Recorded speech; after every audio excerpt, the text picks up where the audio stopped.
see you winding and grinding up on that pole. I know you see me looking at you like you already know.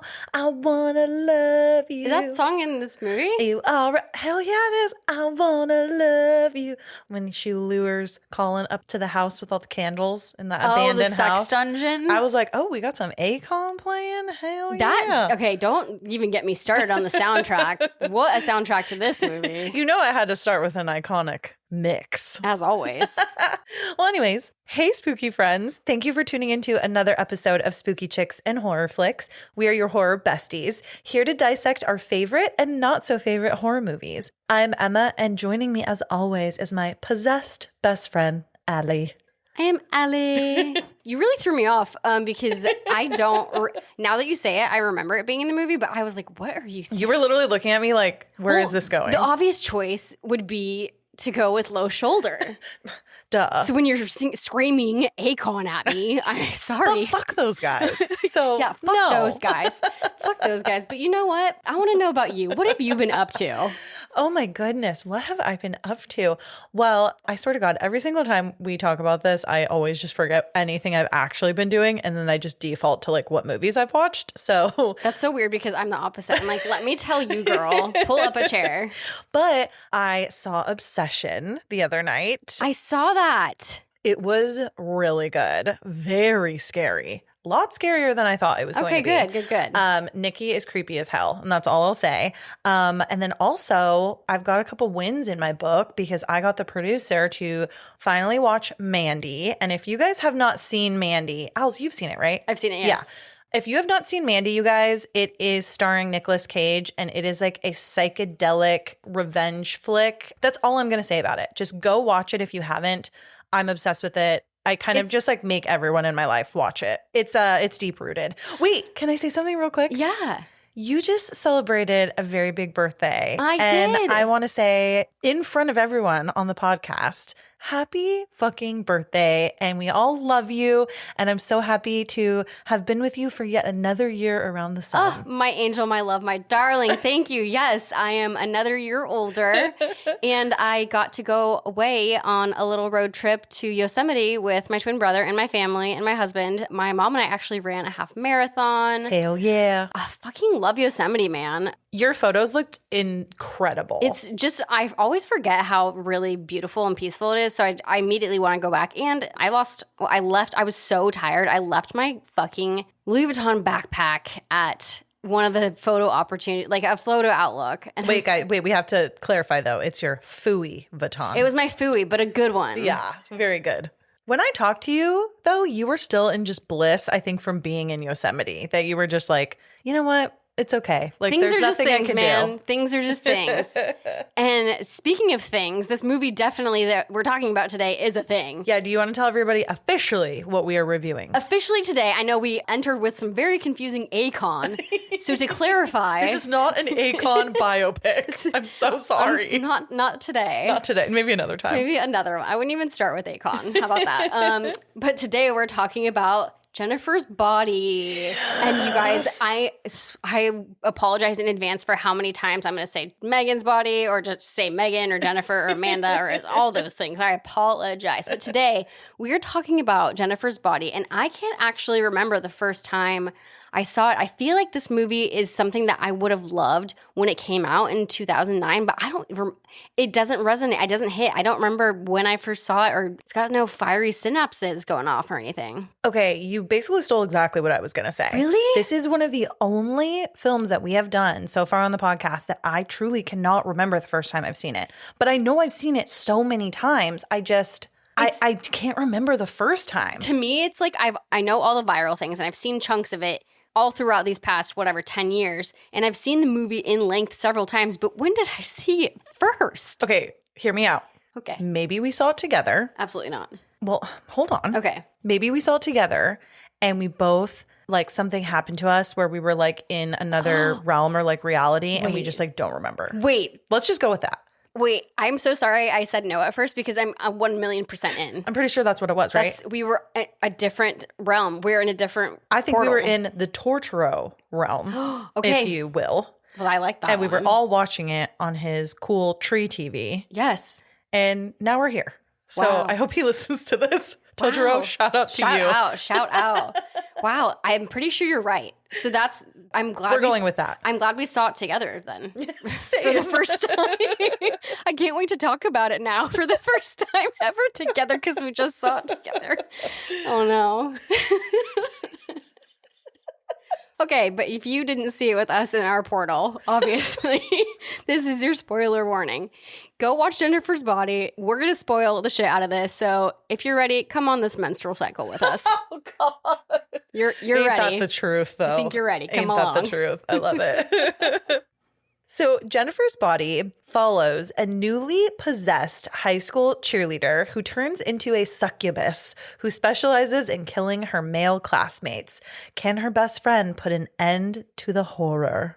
This definitely tells you what the film is about, but it also doesn't, because it's like so fucking deep on so many levels, and I can't wait to like dive into that a little bit more. After her successful feature script of Juno in 2007, the writer Diablo Cody, they were given carte blanche to write whatever they wanted, and her only guidance was being that the producers just wanted to make really unusual films. So Cody said that she wanted the film to speak to female empowerment and explore the complex relationships between best friends, which love, like even right when we start the film, right? Like one of the first lines I believe that that Needy says is hell is a teenage girl. Mm-hmm. It's like so fucking true. Something else that Diablo Cody said was that she was simultaneously trying to pay tribute to some of the conventions that we've already seen in horror, yet at the same time kind of like turn them on their ear. It's a real, I really appreciate her approach and what she wanted to do with this film, but it's definitely not what happened at first. You know what I mean? Oh yeah, we can get all up into that. Yeah. Jennifer's Body was released on September 18th, 2009, and unfortunately, it did fail to meet the studio's box office expectations, despite like very heavy anticipation surrounding the film. Critics tore it the fuck apart, and many attached to the film say that the poor marketing campaign is to blame.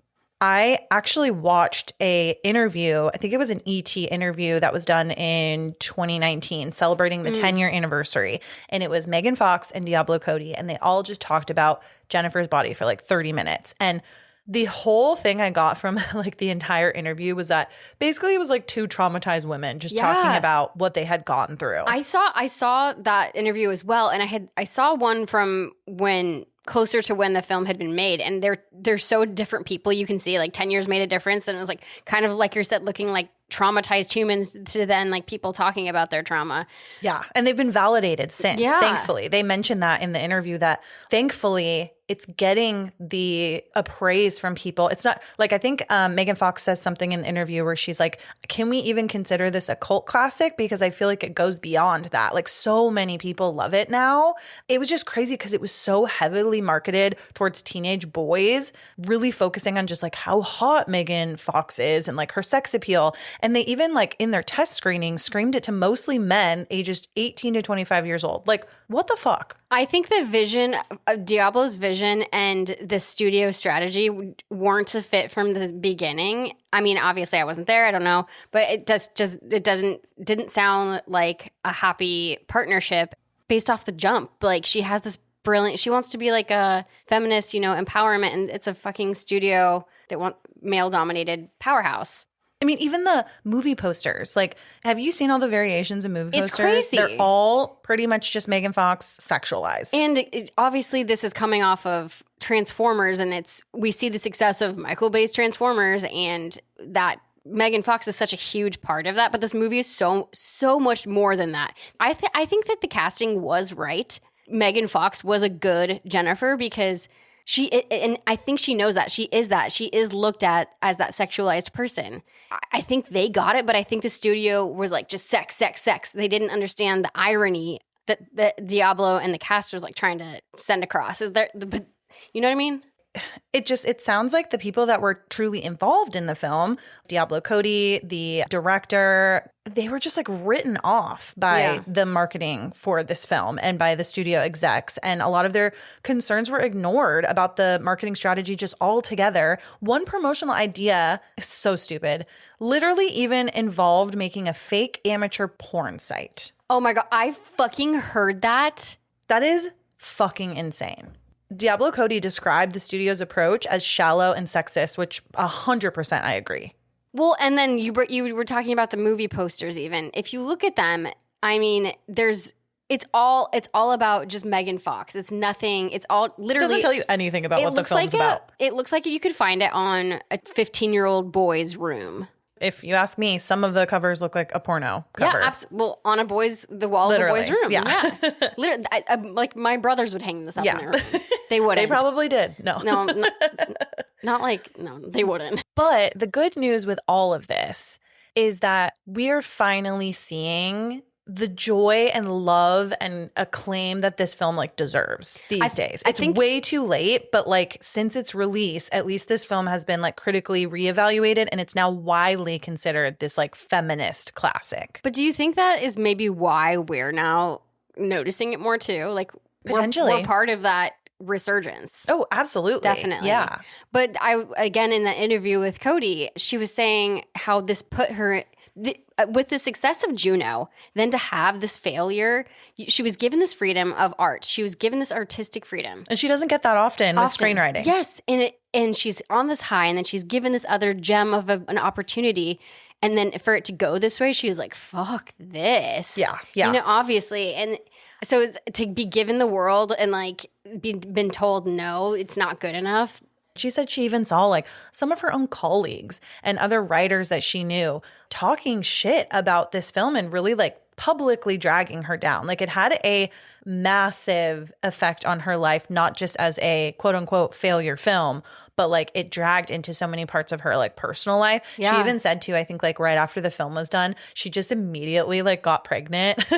Not that it was like a purposeful decision, but she said she so much just desired to be someone else and was like ready to kind of like take on a different identity and was just like, you know what, I'm ready. I'm going to jump into motherhood and I can just like leave this behind me for now. And literally, I'm sure you felt the same, but watching that ET interview and other interviews that they've done since, like, it just feels like they have this like collective trauma and it's a little sad, but I love that they are still talking about it because they could have also just decided never to talk about it again and not share their experiences. And so I'm very, very glad that they did.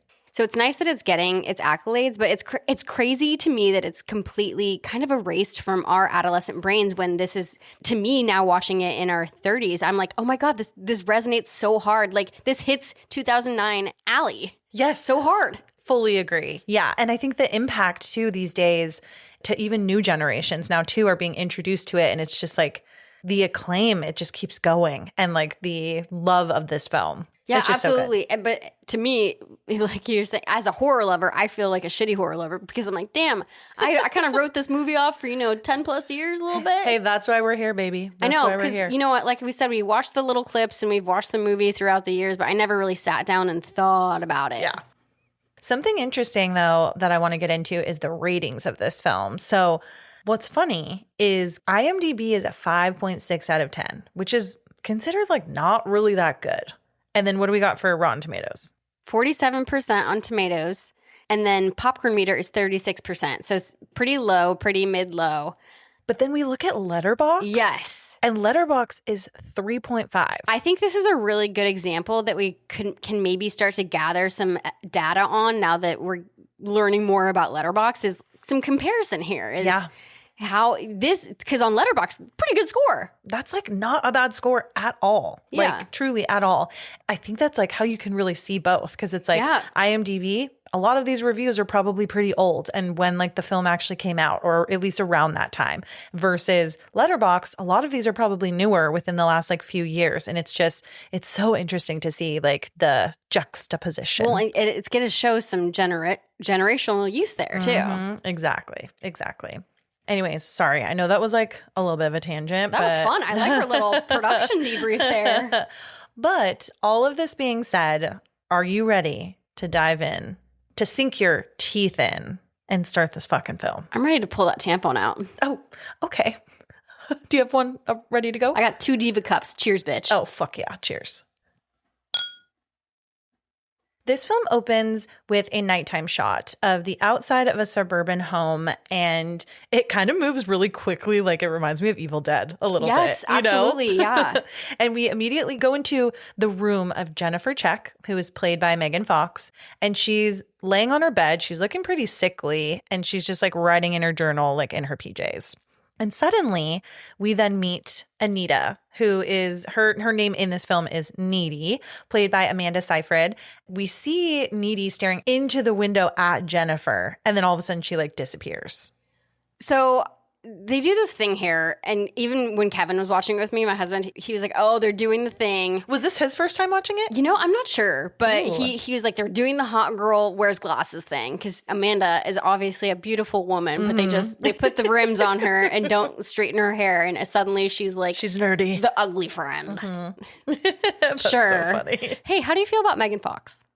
I don't know if I feel any particular way, to be completely honest. I think, though, I have really grown to love her. I love that she's a feminist and that she can't help that she's just fucking gorgeous. And like a lot of people hate her for it. So yeah, I really love her. I think she's gorgeous. I kind of liked her relationship with MGK, even though he's a piece of shit and cheated on her. But like, are they no longer together? No. But like, I loved how like they were very culty. Yeah. Personally. Not that I would ever be in that type of relationship, but they had a cool thing going on. I'm just so interested about her. I want to know more. I want to know more. She's a Taurus, first of all. So I heard in an interview, someone called her Mystique. I think it was Diablo Cody actually said the reason that they chose her, it wasn't even a question. She was the first choice for Jennifer Check. And a lot of it had to do with her mystique. They said that she's so mysterious, and she reminded Diablo Cody of the Hollywood actresses and how they lived their own life. They were private. They had this mystique about them that you just wanted to know more. And I feel like that's exactly what you're describing. Well, like I said earlier too, I think she makes the perfect Jennifer. I think she embodies Jennifer physically and mentally, for better or for worse.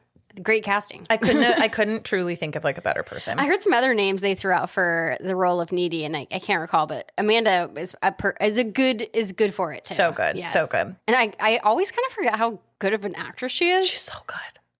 Then we transition to Needy, and she's narrating the beginning of this film from, I think it's a prison technically, but she's like, it seems like a little psychiatric too as well, because she's got like nurses and she's on both sides of the Venn diagram. She's got both areas.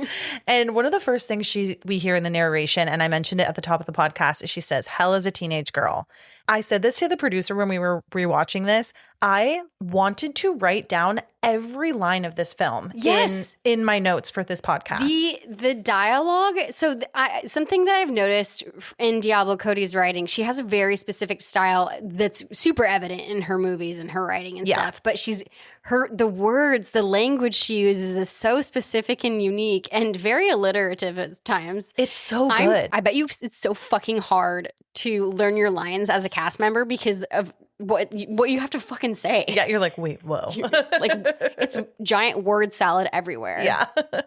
So Needy, in her little like room, she's got a ton of fan mail on the ground from her like quote unquote fans. She also has like a shit ton of things that can be used as weapons just lying on the ground. You know, just at the ready. Whatever. And she, obviously, this is our first time we're meeting her. She appears like pretty quiet and controlled at first, but we quickly find out that she's got some violent tendencies. She attacks multiple actually staff members, showing that she's got this like dangerous side despite her kind of soft-spoken demeanor. Low-key also we learned visually we kind of get a sense that she might be having some kind of superhero powers.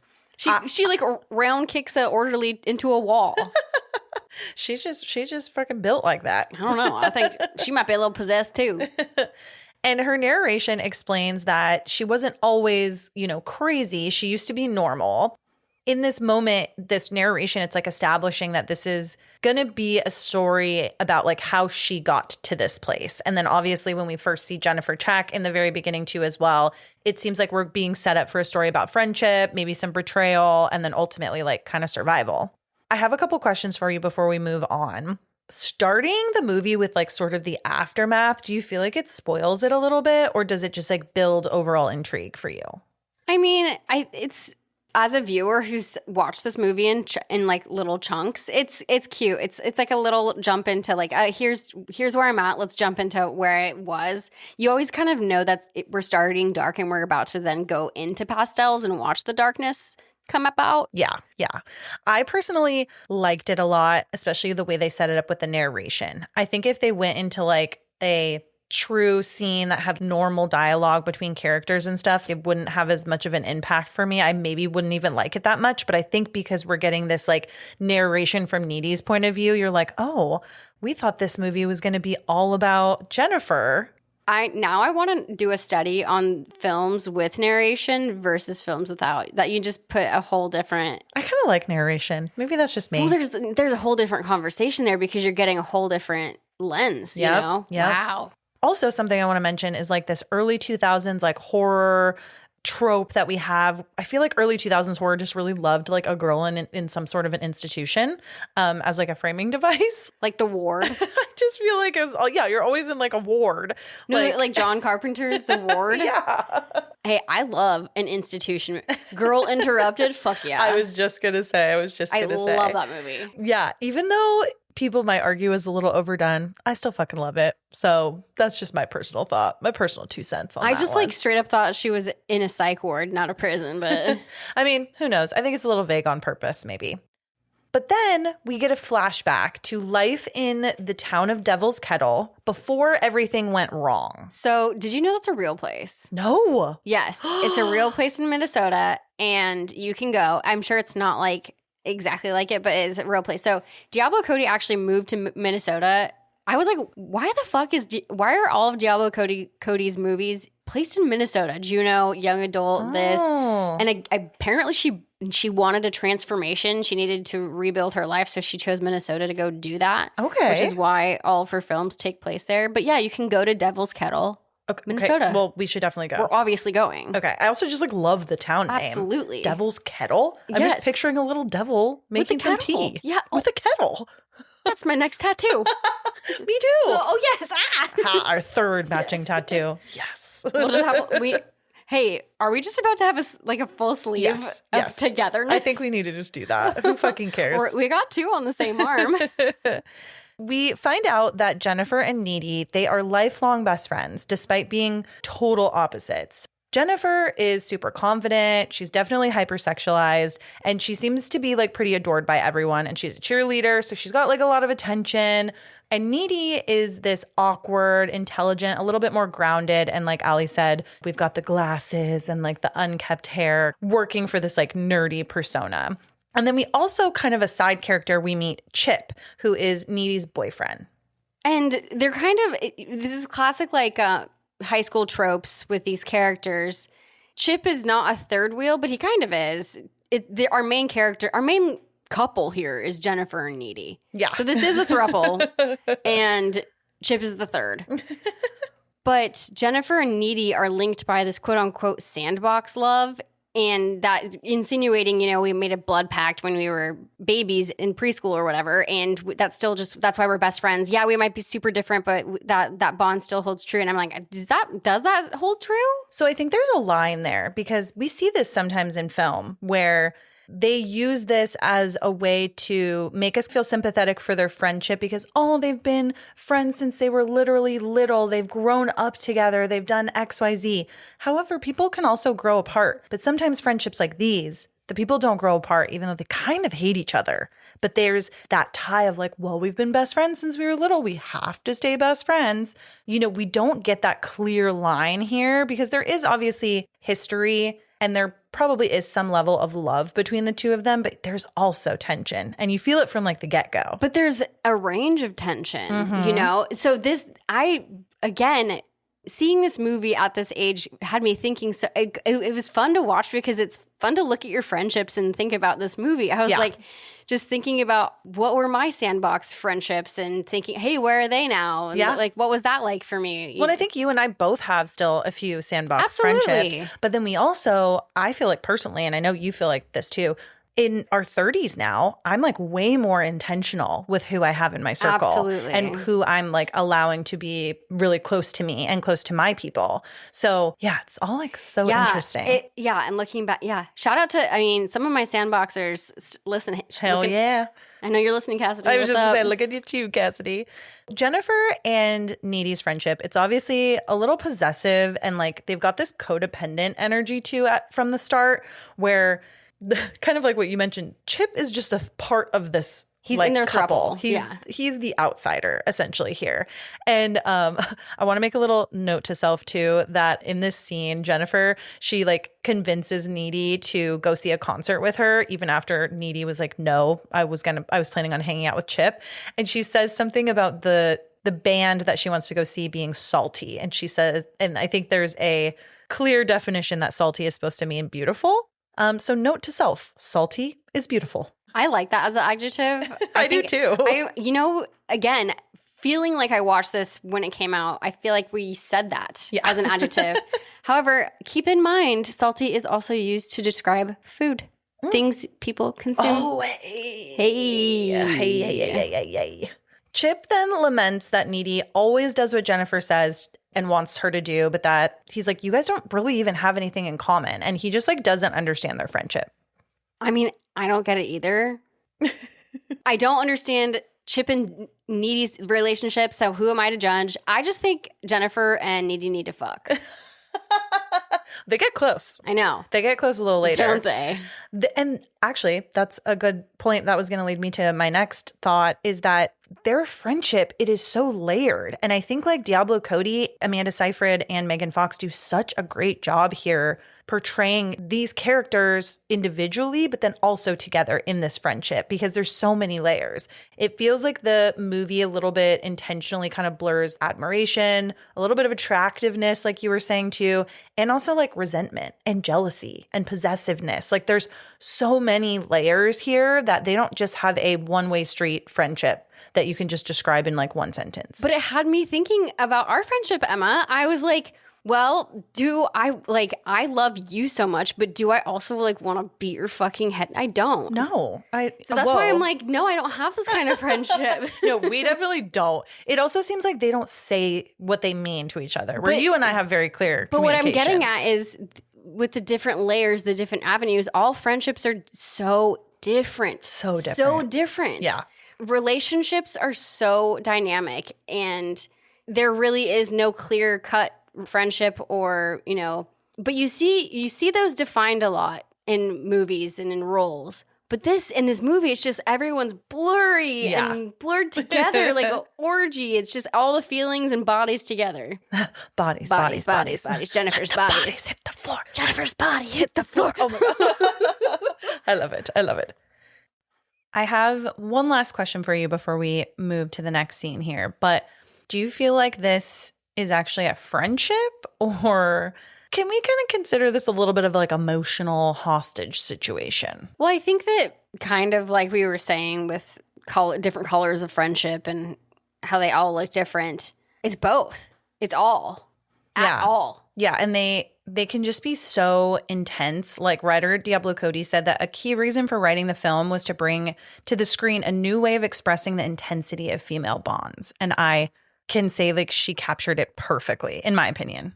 Well, I think that goes back to this is definitely like on the end of a spectrum of friendship, of female bonds. Don't you think? Like if we talk about like intensity? Yeah, for sure. And they're not like on the very end of the spectrum. It can still go way deeper. More intense. For sure. I think the whole point here too, and like Diablo Cody also says this, is that the adolescent female friendships that she experienced, she said, were unparalleled in their intensity. And she really wanted to show the quote unquote, like almost horrific aspect of such devotion and its relation to parasitism. Don't you think that's so true though? Like, oh yeah. Remember the movie 13? Oh my God. Girls be going crazy for each other. Also, and like, but in a crazy way, not because like we're cute and like want to like be actual good friends. Like we want to outdo everyone, but subtly, but also be friends. There are things too within female friendships. I'm even reflecting on some of my own.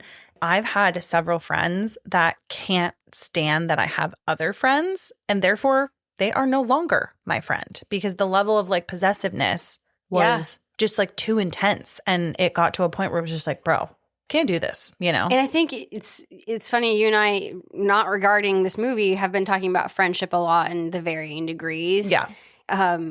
The question here is, why are they choosing to remain in this quote unquote friendship? Because it feels more like they need to divorce. Do you know? And they may just later. Yeah. Okay, that brings us to our next scene. So Jennifer, she ends up dragging Needy to a local dive bar to watch this indie band named Low Shoulder.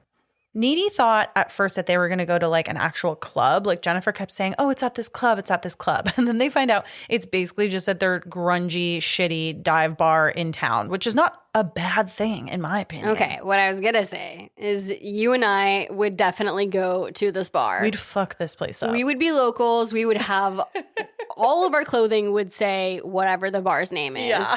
And we'd be those girls. I'm not sure if you noticed this too, but there's a big neon sign in this bar that says no ID required. Wait, I did not see that. Gotta love that. Oh, that's insane. Watching this movie, I just saw so many details because I feel like, okay, so this town of Devil's Kettle kind of reminds me of the town that I grew up in. And I think that's why There are some parallels. definitely some parallels. And I feel like this would be a bar in the town that I grew up in. And I'm like, fuck yeah. No ID required is right. For sure. For sure.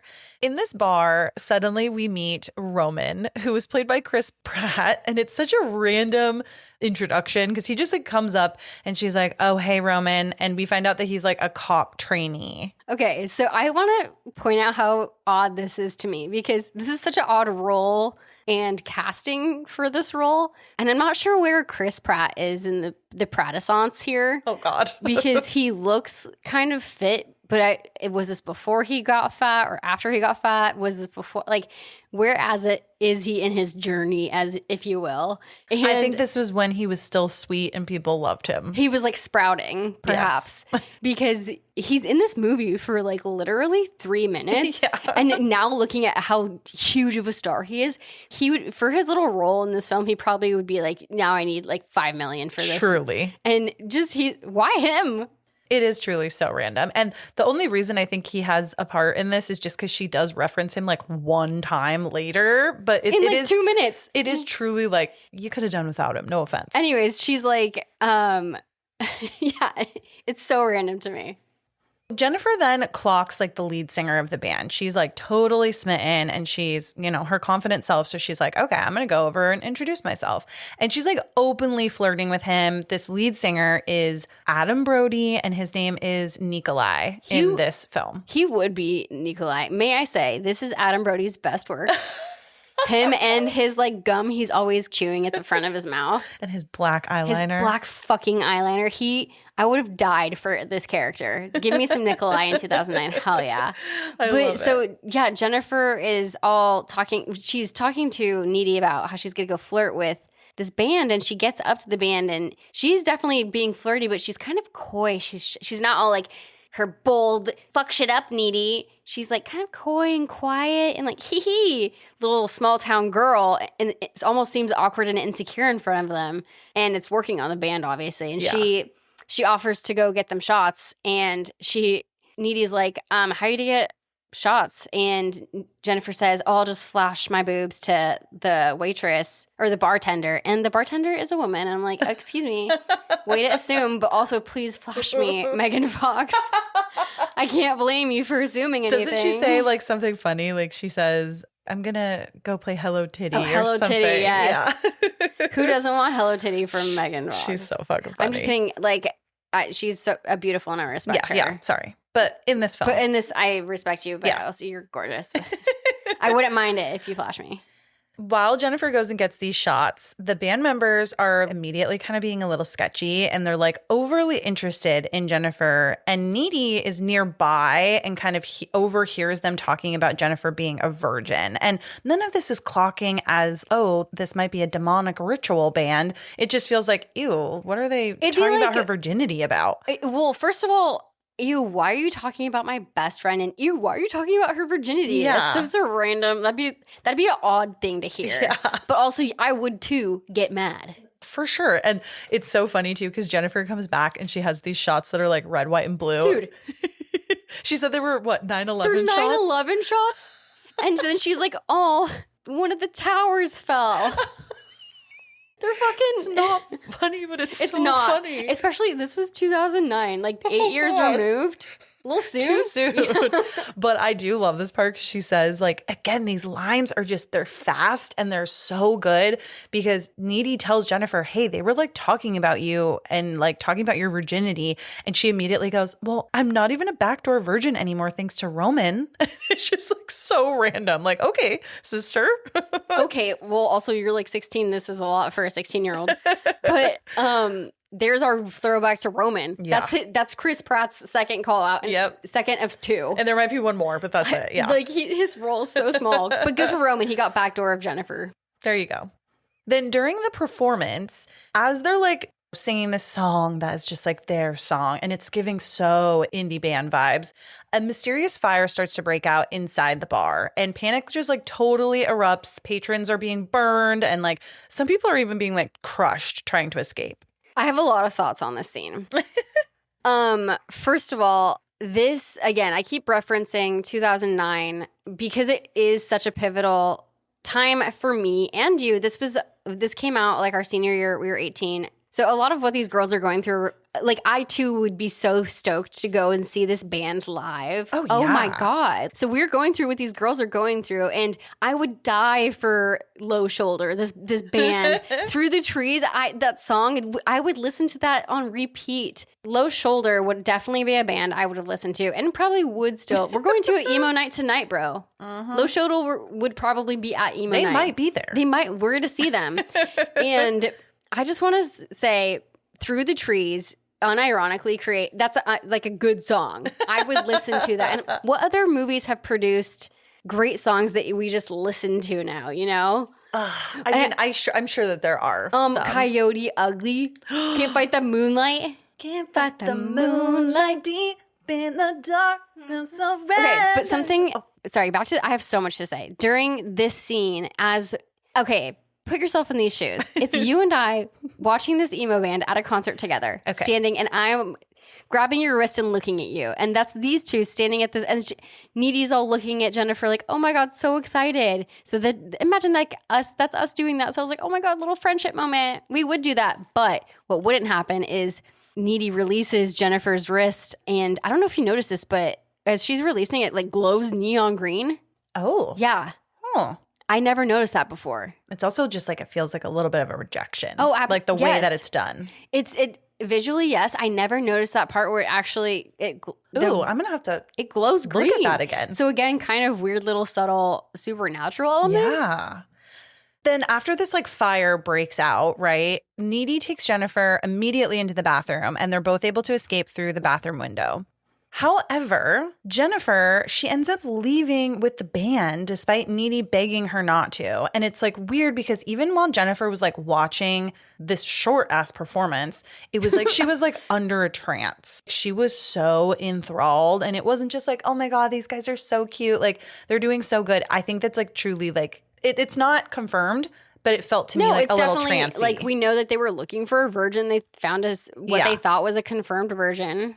And Jennifer gets like dragged into their van. And at first she wants Needy to join her. She's like, come on, Needy, let's go in their cool van. And Needy's like, hell fucking no. All these people just died in this fire. We need to go home. I also love that Adam Brody just comes up right to them and it's like, hey, I know that was weird. Get in our cool van and we'll take you decompress.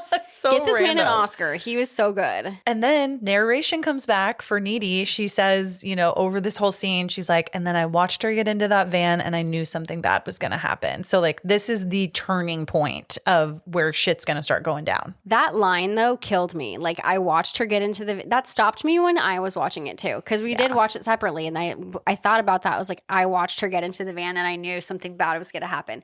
Like I imagined you watching me get into a van and you knowing something bad was going to happen. It's so crazy because when I was a teenager, it's like I might have been paralyzed with the decision of trying to intervene. But like now I'd be like, Allie, get the fuck over here. Absolutely. Like, don't fucking go in that van. 100%. Well, that's what I was saying. I was like, Emma would never leave me. She would never.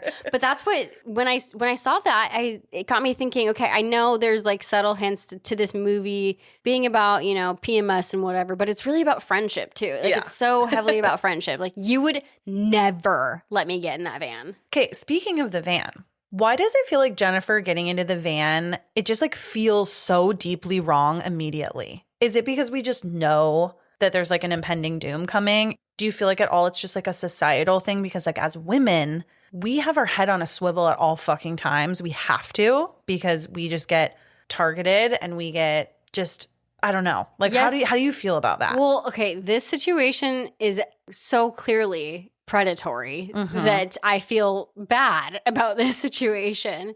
It's like, obviously don't get into a van with 5 strange men. That's not a good idea. Yeah. But there, on a smaller level, there's like, you know, if there were, because I actually was thinking about it. I was like, we always talk about that fucking bus in San Clemente. We do. But I was like, okay, this obviously don't get into a van or a bus with a bunch of men. But what if it were women? What if it were women who also wanted to be in an indie rock band and needed Satan? And if it were women, I would have been like, yeah, let's all escape this fucking fire. It just happened to be men. Yeah, I mean, I might join you, honestly.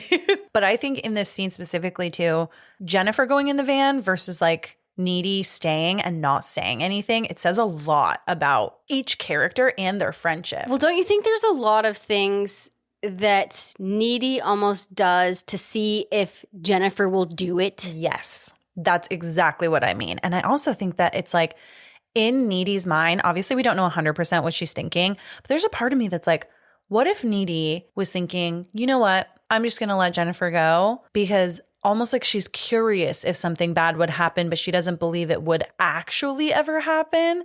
But it's almost like toting that line of risk because she's just a timid girl and she doesn't take risks. So seeing her best friend do it, it's almost like just satisfying her in some way. Hey, we've all had that one friend that we said, oh, we know you don't want to drink too much and we're not going to let you. And at the end of the night, they're saying, just one more drink. Yeah. And you're like, fuck it. Fuck it. Sure. Do it. Yeah. Not typical. Usually it doesn't end with satanic happening. Usually not. Yeah. But we all have those friends and sometimes I'm like, yeah, I want to see what fucking happens to you. Yeah. Mm-hmm. You're going to lose your phone. You're going to make out with a boy. And we're going to talk about it in the morning over breakfast burritos. But it's like, you're not going to die. But this is, worst case scenario. Yeah. I feel like personally, the low shoulder, like, do you feel like they were radiating just like indie sleaze energy before this term even existed? I think they literally were the right appropriate epitome. And I'm shamefully admitting I would be so into that. We would have fucking ate this shit up. Literally. Oh my God. Yes, I want to get in your van. Yeah. Moral of the story, yes, I want to get it. Okay, so moving on. Now, again, we've hit that like pivotal point and some shit's about to go down. So Needy obviously got left by Jennifer. Well, and we see the van driving off and we're like, fuck, there she goes. There she goes. And so when Needy gets home, she immediately calls Chip and she's like trying to tell him about the night. And it's mostly her telling him like, holy shit, there was a fire and like we escaped. Oh, by the way, I'm worried about Jennifer because she like left with the band. She's like, Chip, like we have to go find her. Something I have to point out, just because it's 2009, they weren't using cell phones. She has to go home and call Chip from her landline. Why the fuck she need to go home and get to a landline? Maybe service. I mean, this is a little town in Minnesota. Devil's Kettle. And, you know, in 2009, Verizon hasn't reached there yet. Can you hear me now? No. I can't. So suddenly, Needy's doorbell then rings, like as she's on the phone with Chip. And she answers it while she's still on the phone with Chip, but like at first no one's there. So she hangs up with Chip and she's like, okay, good night, whatever. And then she hears like a couple things and just like it's a little dark and creepy around her house. And then it's kind of the shots are leading us to think we're supposed to see something jump and scare us. And I was kind of impressed with this director's angle to try and jump scare me. Yep. Like when she opens the fridge and then closes it, you think someone's going to be. But then she does end up running into Jennifer. And Jennifer is all fucking bloody. And she's like seemingly traumatized, just standing there. Then Jennifer just like immediately goes to the fridge and starts just like raiding the refrigerator. And she's like eating, she like pulls out a rotisserie chicken. It falls on the ground. She starts eating it violently and like really unnaturally. And she growls at Needy at one point, which like, what the fuck? This Jennifer just demolishing this Boston Market in the fridge is me when I'm just drunk at midnight, raiding fridge, eating a Boston Market rotisserie chicken. Literally, like that is drunk Allie in a fridge. Yeah. But so she's doing this, and then she actually starts to vomit, like projectile vomit onto Needy, basically black ass tar. It looks like she's vomiting sludge just straight into Needy's face. Yeah. Woof. And if my best friend were doing that, I might like call an ambulance right away. Agreed. Let's take you to the bathtub. Let me put my fingers down your throat and get out whatever else fucking is in your system. But Jennifer actually just fucking bounces and Needy starts cleaning up. And Needy is like totally horrified, but like she's also kind of in shock of what she just witnessed. But yes, and something I have to point out here is where we definitely start to see the heat between Jennifer and Needy rise. Needy's obviously fucking scared. She's like, what the actual fuck? Jennifer kind of approaches Needy. Almost, it's scary, but almost sexual. And she kind of, she gets really close to her, right? And she's like, doesn't she get to her? She's like, are you scared? Super close to her face. And Needy's like, yes. And I'm like, oh my God, but Needy, aren't you turned on? Yes. You feel the chemistry. It's palpable. Side note, her white puffer covered in blood, I just thrifted a puffer jacket. Dude. That looks like that. I thought of that. Right? Every time I saw her with this puffer jacket on with the blood. Yes. I was like, holy shit, Allie just got that jacket. It was like $8 at Goodwill. Fuck yeah, it was. Fuck yeah, blood and all. Okay, I personally find that Jennifer eating like a wild animal during this scene was like way more disturbing than any of the gore and like the vomit. Like what are your thoughts? I can relate to this because I feel like this is me at midnight. I swear to God, I am a little gremlin. Oh my goodness. To me, the growl and the mixture of eating like an animal was the part that like got me, because I think that we kind of correlate that a little bit with like demonic kind of behavior. I would like to blow your brain. You're scared of werewolves. So I think you're just associating that. It's probably an underlying like subconscious. Yeah. I also think this is a part in the film where like we are now going to fully transition, I think, into like body horror. And we're going to get a lot of different. Do you think this is body horror? I think it's more like a black horror. I think it's like a little bit of both. Yeah, I would say so. On the body horror scale, it's one that I can tolerate. I think it probably just covers like many, which is, I mean, kind of cool, honestly.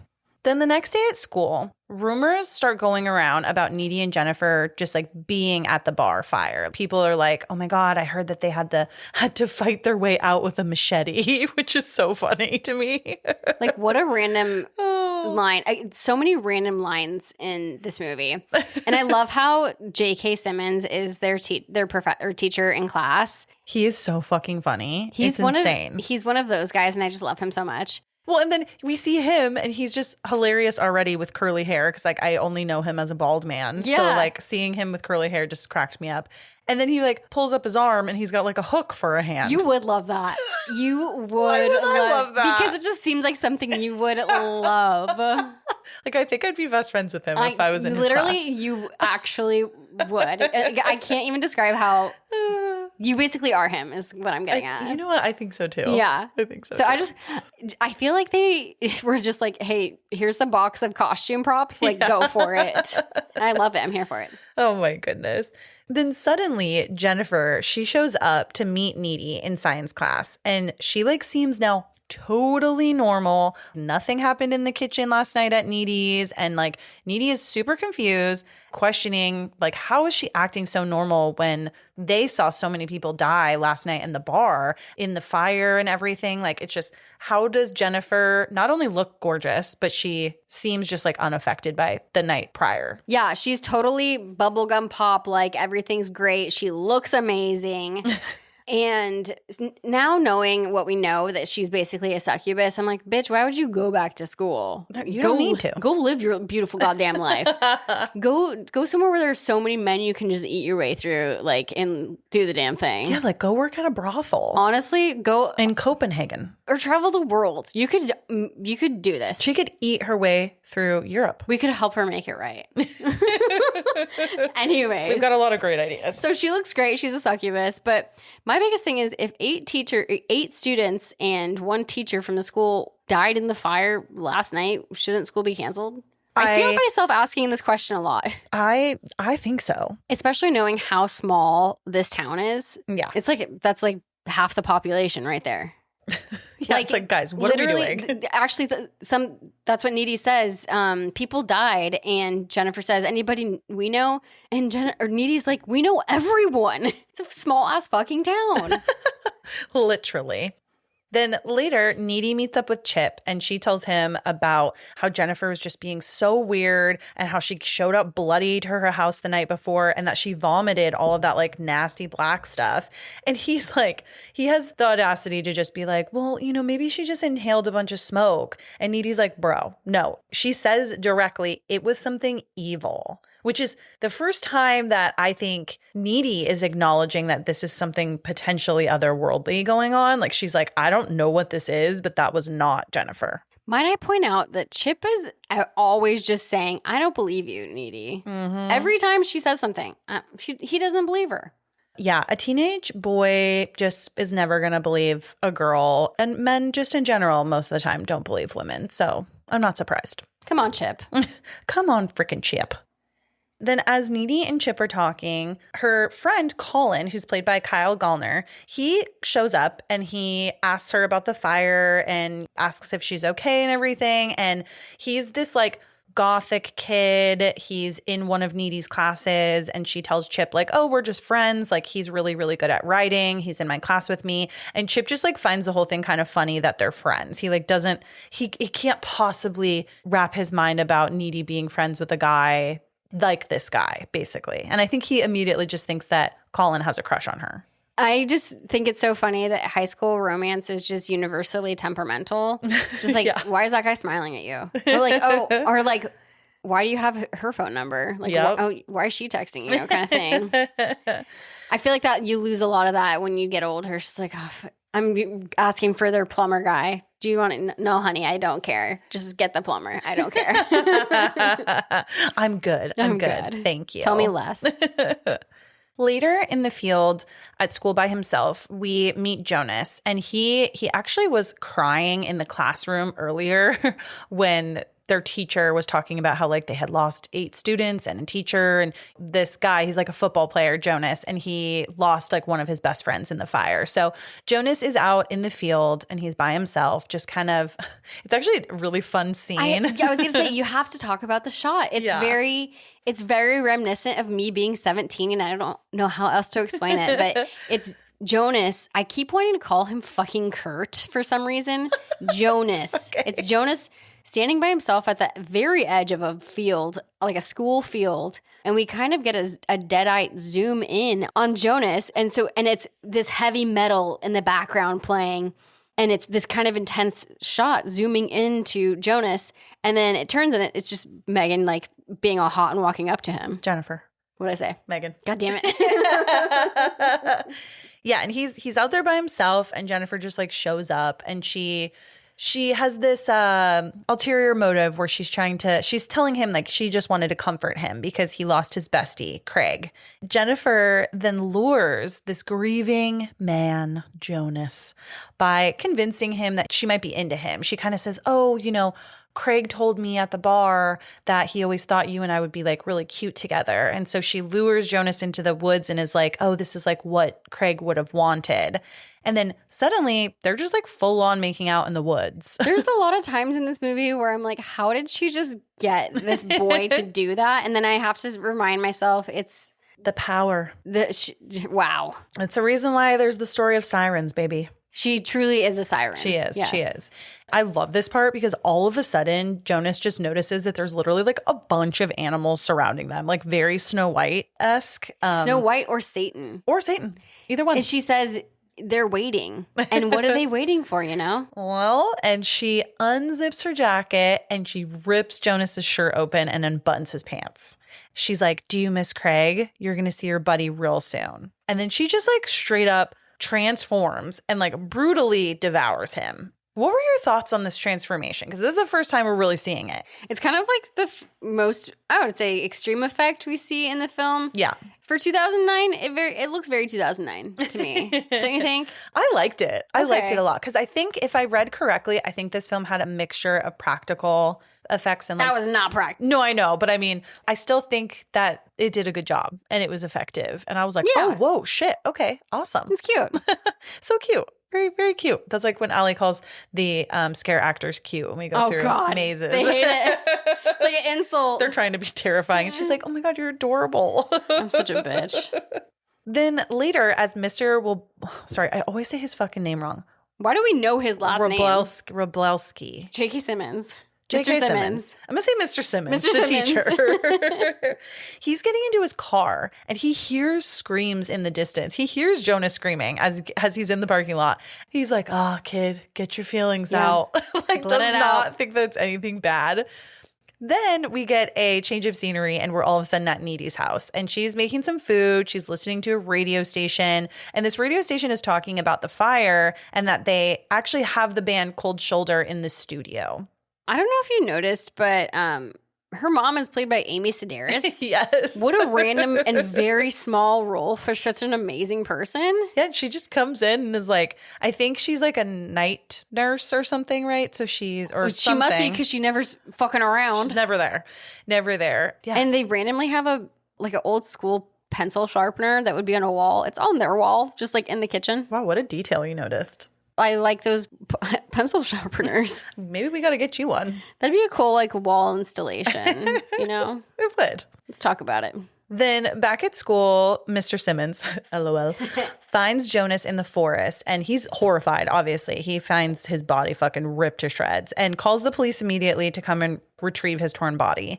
And his mom and dad show up, a couple other people come, and like his poor mom just like cries out in agony that her son is gone. While Jennifer is just having a swell old time and just goes skinny dipping in the nearby lake. This shot is so amazing, and she doesn't get like nude at all in this scene, but like it's implied that she's nude. She's jumping in a lake. It's Megan Fox, Jennifer Jack. We see her backside a little bit. You see some like tasteful butt crack. Some tasteful crack. She jumps in a lake, and I think this scene just is like, oh, to everybody. Even 17-year-old girls and boys alike are just like, yes, thank you. There's also something that we see in horror movies sometimes where we see this like lone lake scene, right? Yes. Like I'm thinking of even in X. Exactly, yes. I was like, wow, I wonder if that's unique or if it draws inspiration from something, or if it just looks cool. And it's funny too, because every time, I feel like every single time is a little bit different. Like for Jennifer's reasoning, it's probably to clean herself off because she's probably got blood and guts and all kinds of shit all over her. And then in X, Maxine is just simply trying to get away for a second and have like a moment to herself. And it's kind of a moment of vulnerability, both figuratively and literally for her. I almost felt like in this particular one, I felt it was symbolic of power. I felt it was like she was a rebirth. Almost how people are baptized in water. She's being baptized as this demon. And this is at least what we know so far in the film, we think of as her first kill. Yeah. And so we're like, oh, she didn't really have regrets. She's just immediately like, all right, I'm washing off and we're moving on. A rebirth. No regret. No regrets. No regrets. So later on, Jennifer calls Needy and she's just like gloating about how good she's feeling. And obviously we're coming to find that when she eats boys, she gets very energized. So she's feeling awesome. And Needy brings up the fire again and is like, dude, like I just cannot stop thinking about it. And Jennifer just keeps like going on about herself and how she's just having like the best day. Jennifer says she's having the best day since Jesus invented the calendar. And I feel that, girl. She's having a on-girl day. She's feeling herself. You know those days where everything's working and you're like, fuck, I need to use this to my advantage? She's also having a fantastic Jennifer day. She absolutely is. And those can't be wasted. I get it, girl. And they cannot. Later on, she's like, she talks about it wearing off, and I'm like, oh, I understand that feeling. Like, you know, when your makeup looks so good and you start to feel it's wearing off. That's like her when she can feel off the boy power wearing off. Yeah. So she's having this hot girl day, and we love that for her. I love that her hair is like how she wants it to be, and she's going to get the great photos. But I love how she also does not address her assault at all. As a viewer, we know she's been assaulted, but her friend doesn't know that. Yeah. Her friend just saw her eat Boston Market from her fridge last night. Even Needy hasn't questioned her about it, which is very interesting. Needy isn't like, hey, are you okay? Last night was crazy. So on both sides, they're both just kind of like, huh. A little just aloof and like moving on. No, they're both just kind of looking each other up and down, just maybe let's not talk about it kind of thing. And while they're on the phone, Chip then calls Needy, saying that he needs to see her as soon as possible. So Needy gets on the other line, tells Jen, like, she's got to go. She's got to go meet him at the park. Jennifer says that it's so random. She goes, Chip's been looking really cute lately. Obviously, that is like the number one thing you do not want to hear out of your best friend's mouth. And it definitely like annoys Needy immediately. Then Needy gets to the park and Chip and her like, they're talking about how Chip just found out that Jonas was murdered and that he was like ripped apart and eaten. And Needy's just like, what the fuck? How did this happen? What have you? But she also feels like it's not really a coincidence with what happened with the fire the night before. She doesn't know exactly how it's all like connected just yet, but she's like, some weird shit is going on. That's like a pretty far stretch to think of, don't you think? Yeah. Like a fire, a structural fire versus a slaughter in the woods. In a small town, though, that might be like, oh my God, it's all linked. But I think it's a pretty far stretch. But look at the Murdaugh trial right now. So anything's possible. I mean, I kind of feel like if it were me, and again, living in this small of a town where like nothing like this probably happens at all, I would be like, what the fuck? What are the odds? I wouldn't necessarily think it's like connected, but I'd be like, what are the odds that these tragedies are happening so on top of each other? Okay, well, if it were me being me, I think everything's connected. I think me taking a sip from this can right now is connected to me having a burrito last night for some reason. And that's on food. That's on being a tourist. Shit. Okay, so we obviously know Jennifer just did this like first kill that we've seen of Jonas. Do you feel like the movie, at least at this point, is it framing Jennifer as like a predator, a victim? Do you feel like she's both? I mean, I know it's a little hard when you obviously know exactly what happens in this film, but are we like ironically rooting for her in a weird way? I think we're feeling, I'm not feeling a certain way towards either one. I'm thinking a certain way about their friendship almost. Mm-hmm. I'm thinking of how their friendship is already so fragile, just based on their power dynamics. So is Jennifer a predator? She kind of already will be. This kind of just amplifies their friendship to predator and prey, right? But I also think that their whole thing is a power dynamic, a power struggle, who can fight to the top. Yeah. So I think they're both playing predator and victim at the same time. In different ways. The whole movie. I think we're all just rooting for Roman. Are we? I don't know. Okay, I have a hot take, actually. I really see Jennifer as a victim here. And okay, yeah. I think it goes a little deeper. It's not just surface level. Of course, what she's doing is wrong, right? Eating people is wrong. Like, please don't do that. Well, she's definitely a victim of assault. Like, she got taken in a van and taken advantage of. And it seems as though what she's doing is just simply to survive, because we see a lot later in the film too, like there are moments where she gets like sickly looking and you can tell that the energy is just truly being drained out of her, but it's not like she's going and attacking a boy every single day. It's almost like when she needs to, she will. But this is just her new norm, and it's just like how she survives. She didn't ask for this. No. Literally, this whole movie, I was like, this is the equivalent of, so you know that Pete Davidson and Elsie Hewitt just had a baby, but they just broke up. So this baby's 5 months old and they're breaking up, and it's like, oh my gosh, you're like, stay together for the kids. The kid didn't ask for that, and they're going to come into this world with separate parents, blah, blah, blah. So Jennifer's coming into her demonic world. She didn't ask for this. She's being born as a little demon baby. She didn't ask to be, and just being released into the world. She has to like, where's her mama? Where's her papa? Yeah. Where are they? Pete Davidson, ask him. Well, we know he ain't there. He's not there. But yeah, she is a victim because she did not ask to be part of this ritual. Yeah. Well, and it's funny because I don't think that there's a part that we get full confirmation that she can like only eat boys, but it's funny that that's who she chooses to eat. Do you know what I mean? I definitely think there's intent behind her choices. Yeah. It's like, oh, well, we are obviously superior as a gender and as a, we know this is true. So like, we're going to take these motherfuckers down who are just dumb idiots and who are truly the fact that they're falling for my seduction. It's almost like that's the test they have to pass in order for her to maybe decide like, if she's going to kill them or not. Are you dumb enough to take the bait? Yes, exactly. So getting back into the film, we see like several days go by, and I think Needy's narrating this part a little bit, and she's talking about how like Devil's Kettle, they got a ton of attention for what happened with the fire, and then Jonas is passing and everything, and it seemed like their entire town was just like grieving, except Jennifer, who just seemed to be like just doing fucking better than ever. It seems like it had been about a month that had passed since like all of this stuff like had went down.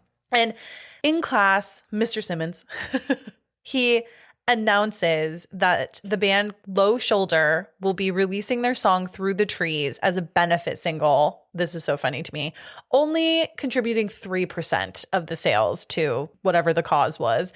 But Needy speaks up about how like they didn't even actually help anyone during the fire, and like they should not be getting like all these accolades. Well, and she's like, what about the other 97%? Where's that percentage going to that's not being donated to the families? I love that she calls this out. Yeah. Because not a lot of people would have the bravery to do so. But she's like, no, fuck this. Like, they're kind of like the reason that we have this mess happening. She's the only one that's not sucking Low Shoulder's dick. Totally. The entire town is like, oh my God, obsessed with Low Shoulder. Everybody's wearing their shirts. Like, they're totally have drank the Kool-Aid.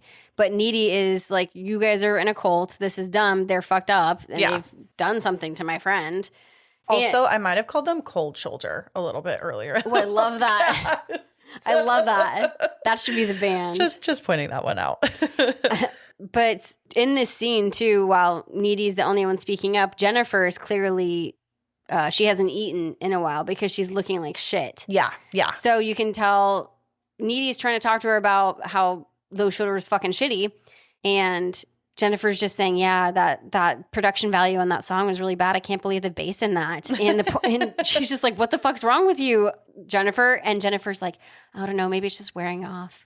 And it goes, again, we don't know that Jennifer knows she's this fucking demon. Yep. And we don't know if she has fully correlated that like eating boys or people is what's going to like truly make her feel better. Like we didn't see her this last month, so we don't know if she tried other things to try to get like more sustenance back and more energy. But as Jennifer and Needy are later walking the school halls, Colin from a little earlier, he comes up to them and he asks Jennifer out. He comes up and I think he says like, oh, I want to ask you something. And Jennifer just straight up is like, oh, you're going to ask me out? At first, I think she like blows him off, right? No, she says, oh, you're going to ask me out? And he says, oh, well, how'd you know? And she's like, oh, just give me your pitch. Yeah. But she blows him off kind of at first. But then I think Needy says something about how she thinks he's really nice and really cool. Yeah. And she literally turns right around and she says, do you want to come over to my house and watch Aquamarine? And honestly, that sounds amazing.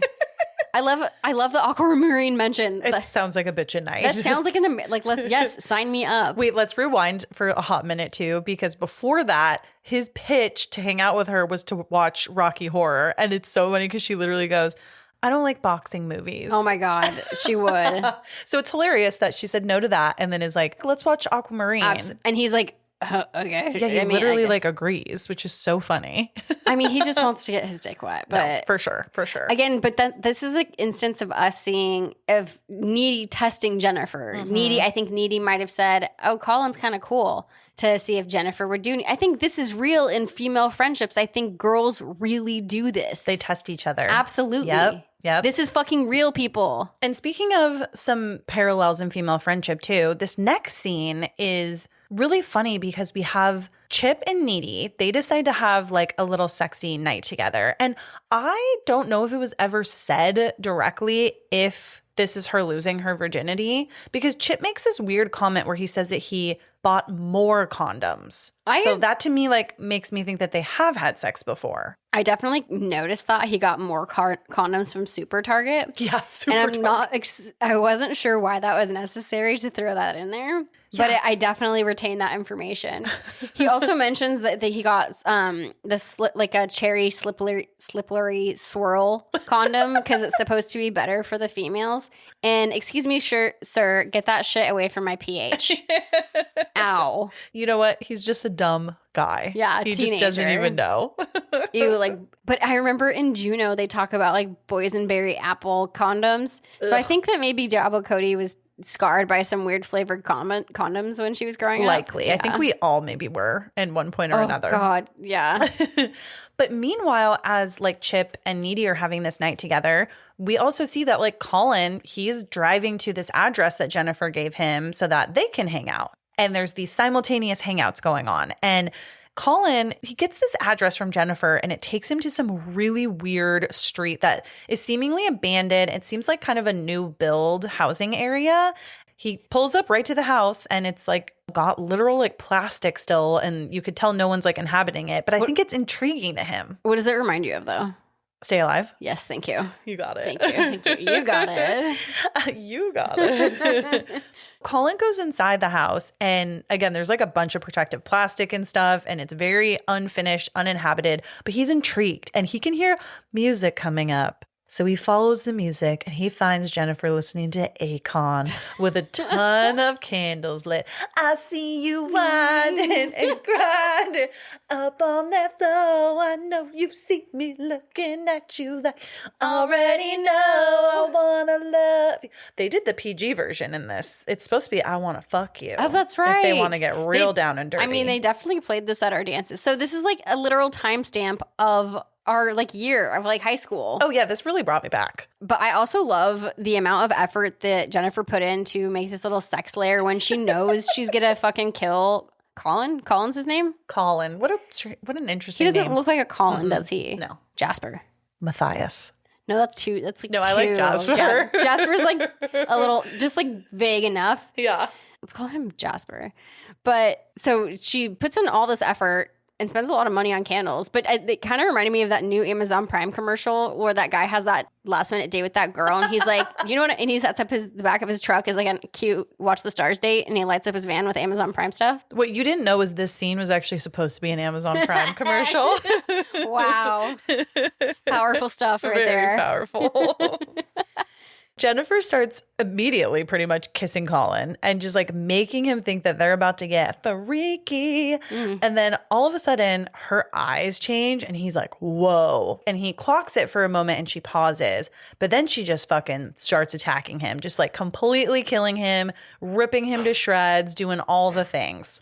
And meanwhile, Chip and Needy are having a very different experience. They are getting it on.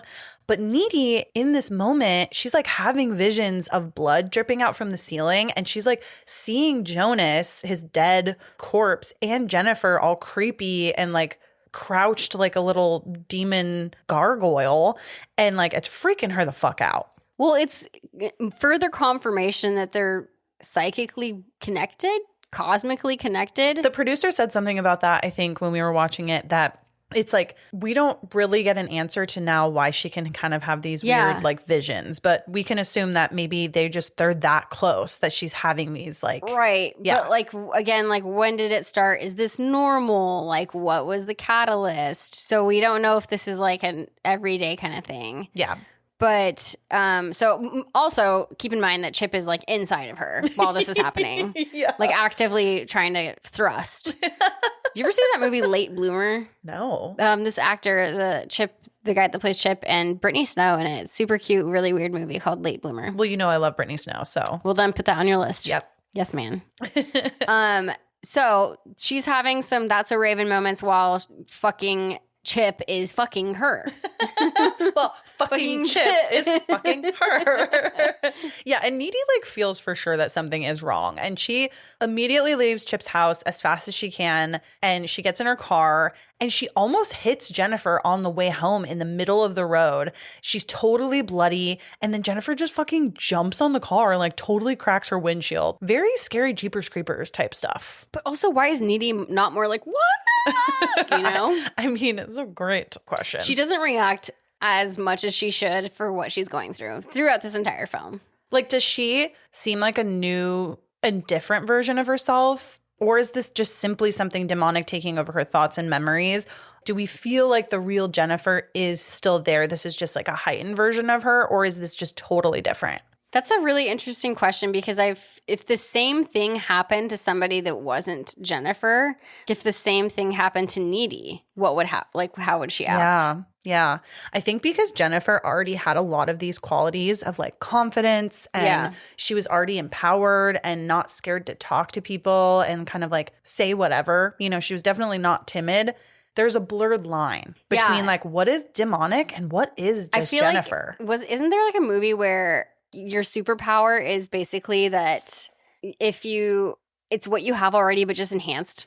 Mm-hmm. Yeah, I can't remember what it is, but I feel like I've heard of that. Anyways, it's ringing a bell. I'm not really sure, but I think it does have to do with who you are as a person and how that demon then affects you. Yeah, it almost feels like maybe this demon has opened up some things for her in a lot of ways where she can kind of truly be herself. But then again, it has also its limitations, right? But Jennifer also, she has that power with her beauty, but she also it's a different kind of power. She also needs boys. She needs their affirmation. She needs their D. She needs to be able to lure them into woods and have animals watch her rip them to shreds. It's still the same. It's still the exact same power dynamic. It's just in a different way. Now she can kill people. Before, she still feeds off of male attention. Yeah. Just now in a different way. Ooh. Needy then finally makes it back home without Jennifer, and she's super freaked out. And she calls for her mom. Her mom's not home. Oh, as always. As always. Amy Sedaris, where are you at? She's sharpening pencils. Yeah. So when she goes into her bedroom, this is actually kind of scary. It got me. She's in the dark. She turns on the light, and then suddenly Jennifer is just like there without her knowledge. And I love it because the first thing she says is that my Evil Dead t-shirt? And I kind of want that shirt. I wanted to. Also, our friend Shannon, hi Shannon, she wants that shirt too. So we should all find it. And hell yeah. We should all get it. It threw me a little bit because she does not seem like the type of person to Evil Dead. And she not only has an Evil Dead t-shirt apparently, but she in her room also has an Evil Dead poster. I didn't notice that. She just doesn't seem like an Evil Dead girly pop to me. She's just like a secret horror hottie. I guess I could see it. I don't really like Needy, so I don't want to claim her. No, I get it. But in this scene, I love this because like literally their emotional tension just like it escalates incredibly. It not only escalates from a fact of like Needy is scared, but Needy I think is also intrigued. Like she has so many things at once. She also still loves her best friend and also wants to know what the fuck is going on with her and kind of like, how can I help situation. And then out of nowhere, Jennifer just starts kissing Needy they like fucking make out on the bed. Literally, no, they're just, okay, oh my God, we're here sitting, staring at each other. Then they just start literally this energy that you're describing, like all of this emotion. It's palpable. And then, like you said, Jennifer just starts kissing her. You can see all of that emotion going through Needy's brain, like, what the is she gonna bite my face off, or we're about to she's gonna start kissing these lips, then move down to those lips? Like, wait, what's happening? She doesn't know. That's like the thing. It's just there's crazy. So many. There's it's intimate, it's manipulative, it's affectionate, it's threatening, all at once. And you could see it and feel it. Yeah, it's a great scene, and you can tell the power dynamic here. Yeah. But then Needy, she snaps out of it and she's like, what the fuck is happening? Because you can tell she kind of want to keep, maybe we should keep going.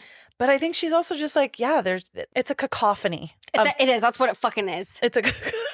That's what it fucking is a cacophony of emotion. God damn it.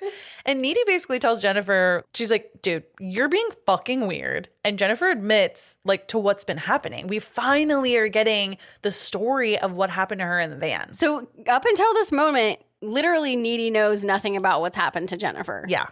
And a flashback starts and Jennifer's narration now takes place and she's revealing exactly what happened in the van. So Low Shoulder, first and foremost, they believed that Jennifer was a virgin. And they were like, yeah, let's take her. Also, while she's in the van, wouldn't you say that you weren't a virgin? Like she's saying, I am a virgin. You don't want me because I'm not experienced. Wouldn't you say you aren't a virgin because that's technically more valuable? I would be like, it's more valuable to be a virgin? I would be like, I have an STD. Yeah, literally. I would say I'm disgusting, like ew. And I would do like that thing, that new trend that girls do when they're like walking alone at night where they're just like, and they're just like acting as weird as fucking possible. Exactly. So that men are scared of them. That's like probably what I would do. And I would also piss myself. These are things I've thought about if I were to ever get taken. I don't know if I could like force the piss. If you're getting taken, you got to do it. I don't know if you don't have it in you. Force a vomit, start drooling. Force what? If you don't have the fluids inside your body, you start drooling. Just do weird fucking shit. They're going to be like, ew, you're freaky. Get out of here. I can do it. I'll get them away from me. Don't worry. But yeah, so they're like, word, she's a virgin. That's great. And I love how Nikolai, the entire car ride, he's like, you really don't have to talk, Jennifer. Like, please stop talking. What a dick. They end up taking her somewhere in the woods and they tie to Devil's Kettle. To the actual Devil's Kettle, which is a little so I don't know if we whirlpool situation. I don't know if we mentioned it, but that's why they chose this place, Devil's Kettle, is because of the satanic ritual they're going to do. Yeah. They tie her up and their plan is to sacrifice her in a satanic ritual. And the purpose is to gain fame and success. I love this part because Nikolai literally pulls out a little paper. He's like, oh, I found the ritual online. LOL. I love that the bros are out here worshiping Satan and all they really needed was an Etsy witch. Truly. You can find them so easy, you guys. I mean, I'm about to hire one myself. I'll let you know. Me too. Oh, let's talk about it offline. Okay, perfect. They move forward with this ritual and it's really sad. Because Jennifer was not actually a virgin, this ritual failed after they stabbed her repeatedly while singing 8675309. Well, basically they're saying it's a funny movie, so Adam Brody's being all candid about like, you know what? We're doing this because we want to be famous. Sorry that it has to be you, but maybe we'll write a song about you. And as a fan, that's pretty cool, right? Yeah. They're being very, what's the word? Cavalier. Yes. About it. Yeah. And meanwhile, Jennifer is crying on the ground. As a viewer, it's a funny in the movie, but I don't know why in this movie, perhaps it's so about girls. And I've just been in my feelings these days. I was like, this movie's so funny, haha. And then I was like, imagining if I was her. Like, imagine if you're laying there and you're her, and these things are actually happening to you, and someone's singing 8675309 about to fucking stab you. Yeah, fuck that. So, like, haha, funny, but like, imagine. She's terrified. It's just so sad because instead of dying too, she just became possessed by a demon. Right. And Jennifer admits this, that to Needy, that on her way back to Needy's, she actually ran into Ahmet, which was one of their foreign exchange students at their high school who was at the Low Shoulder show. She ate him.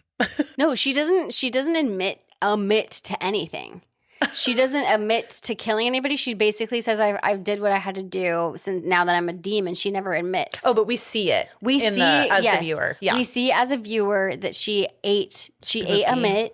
She just says, I have been doing what I have to do to survive as a demon. Ugh. So Needy just is going to go on assuming that Jennifer can like burn her tongue and it'll regenerate. And speaking of like survival too, Jennifer explains to Needy that when she's full, she feels her best and that she can do a bunch of quote unquote cool stuff. Yeah, so that's why when she looking on fleek, is that how you say it? She looking on fleek. Oh yeah. She look banging. That's when she's just fed. That's just when she's happy. Yeah. She just had happy some food. Dum-dum. And Jennifer then ultimately leaves after sensing that Needy's just kind of pulling away emotionally. This was funny to me because if I told you that I had these powers and you weren't immediately like, fuck yeah, I would also leave because you weren't appreciating me for what I had. Well, I think it also has to do with Jennifer mentioning Chip. Oh, that's true. Yeah. That's true. So I don't think that Needy really liked that, if we're being honest. Well, I think that's another part of this already very strange relationship is the Chip part. Like, why the fuck? And Needy just brushes it off, but that's super. I've never had a friendship. You see him in films and on TV and you hear about him and not in real life, but have you ever experienced something like this where you've had a friend just constantly like, your boyfriend's so cute? There are girls out there that I feel like and just people actually in general, that they want what they can't have. And Jennifer truly, I mean, she has an up in so many ways above Needy. Looks, social status, experience, probably things just like that she's done, her confidence. There's so many things that people could argue that Jennifer has that's a little bit greater than what Needy has. But Needy has chip. Yeah. And like, even if it's not like totally intentional, there's probably two reasons. A, she just wants something that she can't have. Yeah. And then B, also too, it could be like a possessive thing too, where like Needy loves Chip. Yeah. But Jennifer loves Needy. And Jennifer only wants Needy to love her back. Well, it's just crazy, the friendship dynamic. And honestly, it's like, it's a bit of a personal situation for me right now. I can relate because Wes and Amanda, I feel like we're all going through it. I can't. I know. I cannot. Literally, we'll have to table that for another time. That. Okay. I want to go back to the scene in the bedroom where Needy and Jennifer were kind of making out. Okay, sure. So my initial question for you was, did you feel like this was meaningful, or did it feel like it was a little bit of like studio marketed like shock value? No, you know what's interesting is I thought about this before we even did notes or anything. I thought about this scene because initially, I can't remember if I was reading a review or listening to a review of somebody just saying about how they had a makeout scene. And I couldn't remember the makeout scene. So then I was anticipating it. You were excited for it? Actually, yes. We all know that that's my favorite scene in Cruel Intentions, whatever. But so I was anticipating it and then watching it because I was like, this is probably put here by the studio to get that buzz of like two hot girls making out. Yeah. And then while watching it, I said, no, there is. And I was going to say thank you to the studio because, yes, I did want to see this. Mm-hmm. I will watch this on repeat just because it looks good. But besides that, there is purpose behind it, is that power shift, that power dynamic that we're talking about. Yeah. It's demonstrating the power here or lack thereof. I have kind of a fun fact for this one, actually. So Diablo Cody, she said that she did not write this scene at all to score publicity, which I think we can assume. She said that if the two protagonists of the film were a guy and a girl and they shared a kiss, no one would ever say at all that it was gratuitous. But the fact that they were women means that it's some kind of stunt, ? Like, she's like, why does it have to be a stunt?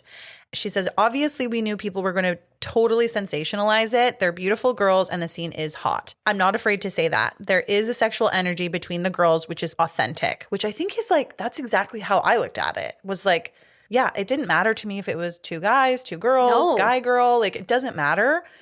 But there was that intensity there just between the chemistry of characters.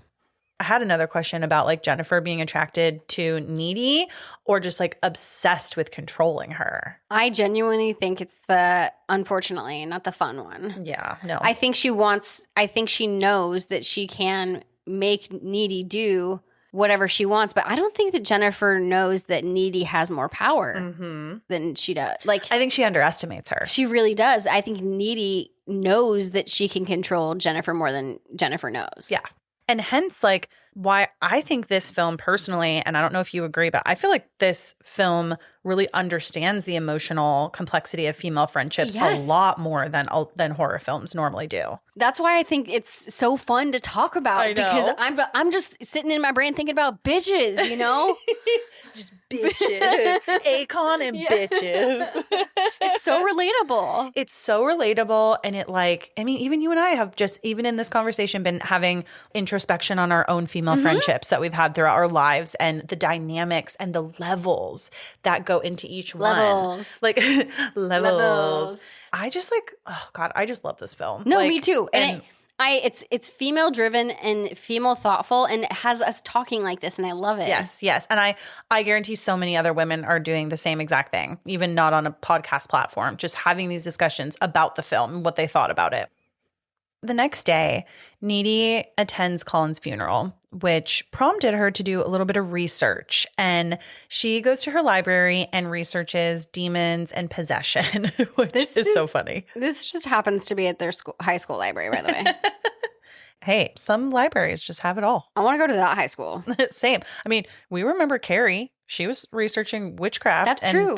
Telepathy? No. What's the... Telepathy. Telekinesis. That's what it was. Yeah. What was it? What? Say it again. I don't know. Telekinesis. Yeah. That one. And Needy realizes that Jennifer obviously must feed regularly in order to stay like healthy and beautiful. Yeah, we also learned that to kill what we think Jennifer is, she needs a blade to the heart when she's hungry. And then she'll die. She'll be destroyed as a demon. And just this whole scene just was so Twilight to me, like finding a book in a random library and being like, this is what they are and this is what they do. This is the skin of a killer, Bella. No, literally. Oh my goodness. And it's funny too, because since the night that Jennifer had told her about like what happened in the van and this like ritual that was done on her and Needy really hadn't been speaking much. And Needy was definitely for sure like keeping to herself. So much so that later at school, Chip asked Needy if she made reservations at the Cheesecake Factory for their formal date. And Needy is like, I need to show you something because I learned some shit about Jennifer. And I think Chip is a little bummed that she's not like as excited for formal as he is. Yeah, and I'm think he's bummed that she's not as excited about Cheesecake Factory. Truly. How could you not be? And especially if you're from Devil's Kettle. If you're going to Cheesecake Factory, you might as be going to fucking Australia. That's very true. Very true. My God. Yeah. What are we getting? The avocado egg rolls? I'm getting the 4-cheese pasta. I can't wait to pick a cheesecake. I just had the vanilla bean the other day on my birthday. Oh, hell yeah. Oh, hell yeah. Chip, he doesn't want to give into Needy's antics at first, but then she tells Chip everything that she's read about Jennifer in the library and how it just like aligns with all of her behavior. And she just straight up is like, she's eating boys. And the way she says it is actually, if you listen to it, and there's a lot of literature that says this movie is just a story about PMS, a woman's experience with PMS. And if you listen to how she's explaining that Jennifer eats boys, she's explaining PMS, basically, how we feel about our periods as women, how you like are crampy and you hate everyone and you just want to eat everything. And you feel like you look disgusting. Yeah. And your energy's low. So kind of this movie is about PMS. It's about our cycle. But she's saying it's also that it's been demonic transference that's happened to Jennifer. And that's basically because Jennifer was a hoe ever since junior high when she lost her virginity and Lo showed or killed her. This is what's happening. Yeah. So the transference happens when you kill someone who you think's a virgin, but it's not. Yep. I guess. Yes. Needy is like worried that the formal in general is just going to be like the perfect hunting ground for Jennifer. I just think that's funny that this is the perfect hunting ground when it's been over a month now that Jennifer's had access to school, which is just a huge hunting ground every day. I agree, but there's something about it that reminds me of Buffy the Vampire Slayer, the movie. We got to stop using that as a reference. Until you see it. Until I see it. Anyways, if you guys have seen that, shit goes down at the prom. Or at shit the doesn't even go down at the dance here. Dance adjacent. Dance adjacent. It's not in the gymnasium, bitch. But in order to keep Chip safe, Needy is like, dude, you got to promise me that you're not going to go to the formal. But I still need to go because I need to look out for Jennifer. And Chip like doesn't actually promise, but it's kind of like implied that he. What a stupid fucking plan, though. I know. Like, sure, I need to protect you, so you need to stay away from the dance and be safe. Yep. Let's have you be alone. It doesn't make any sense. Yeah. But later, as all the students are like getting ready for the dance, we see that Chip does intend to go and he's at home by himself and he's getting ready. His mom is like, she hands him ladies pepper spray to be safe. And she's like, there's a sicko out there who likes boys. Also, we see Jennifer getting ready too, and she's putting her foundation on with her fucking fingers. Dude, that is so 7th grade. I am so triggered. I feel attacked. I feel triggered. Why are you yelling at me? Where were our beauty blenders and where were our brushes? Oh my God. No, I stole whatever foundation this is from CVS and I'm using some cotton balls. To like put eyeliner on. I have no idea. I used those like obtuse triangle sponges. My mom always used those. So I still use those. Yeah. I mean, no, they're great. But like watching her do this raw dog with her fingers, like, whoa. Then we're here. We're at formal and Needy arrives at the dance and she's like kind of waiting to see Jennifer and doesn't realize that Chip is also on his way. Chip is walking to school in the dark and we see Jennifer trailing behind him and she eventually catches up to him and she tells him like, hey, I really need to talk to you about Needy. I want to know why Chip is walking alone to the dance in this like weird, scary grass field, and his mom had just warned him about the sickos. Great question, but teenage boys are just dumb. Oh my God. And I think they're trying to make a point of that, definitely, in this film. Well, at least he has his pepper spray. Jennifer lies to Chip, though, and she says that Needy was intimate with Colin, and that's why she's been acting so weird.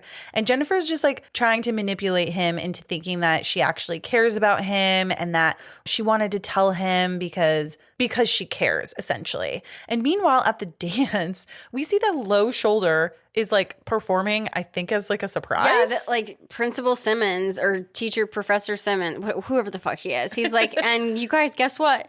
As here on part of their national, taking a break, because Mr. Simmons loves Low Shoulder. Yeah, he's like their biggest fan. Number one fan part. He's a groupie. He is the president of their fan club.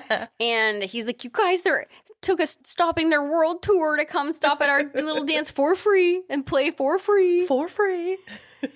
So they're gonna play, and meanwhile, yeah, Needy's supposed to be looking around for Jennifer, but she's doing a shit job. Like, oh my God. And Jennifer is with Chip, and she kisses him and tries to get him to say that she's better than Needy, but he won't do it. I want to know why this is a thing. Why is it like you attempt to kiss somebody you're not supposed to, and they're like, no. And then you're like, but the person you're with is cheating on you. Why does that automatically mean, but okay, so now be with me? But now we can kiss. Yeah, why does that mean? Why does A plus B equal sock? You're referencing Mean Girls, I am, think, right? Yeah. I am. These are great questions. But like, I feel like that's not unique. I feel like it's not just those two. We need to go back and survey high school kids. Yeah. Because I don't remember. I never did any shit like that. Girl, I had like 7 boyfriends in high school. Like, I don't know what was up and what was down. You're going to each one of them. Yeah. Like, I don't really like you. I like this person. I was in a Next. web of lies.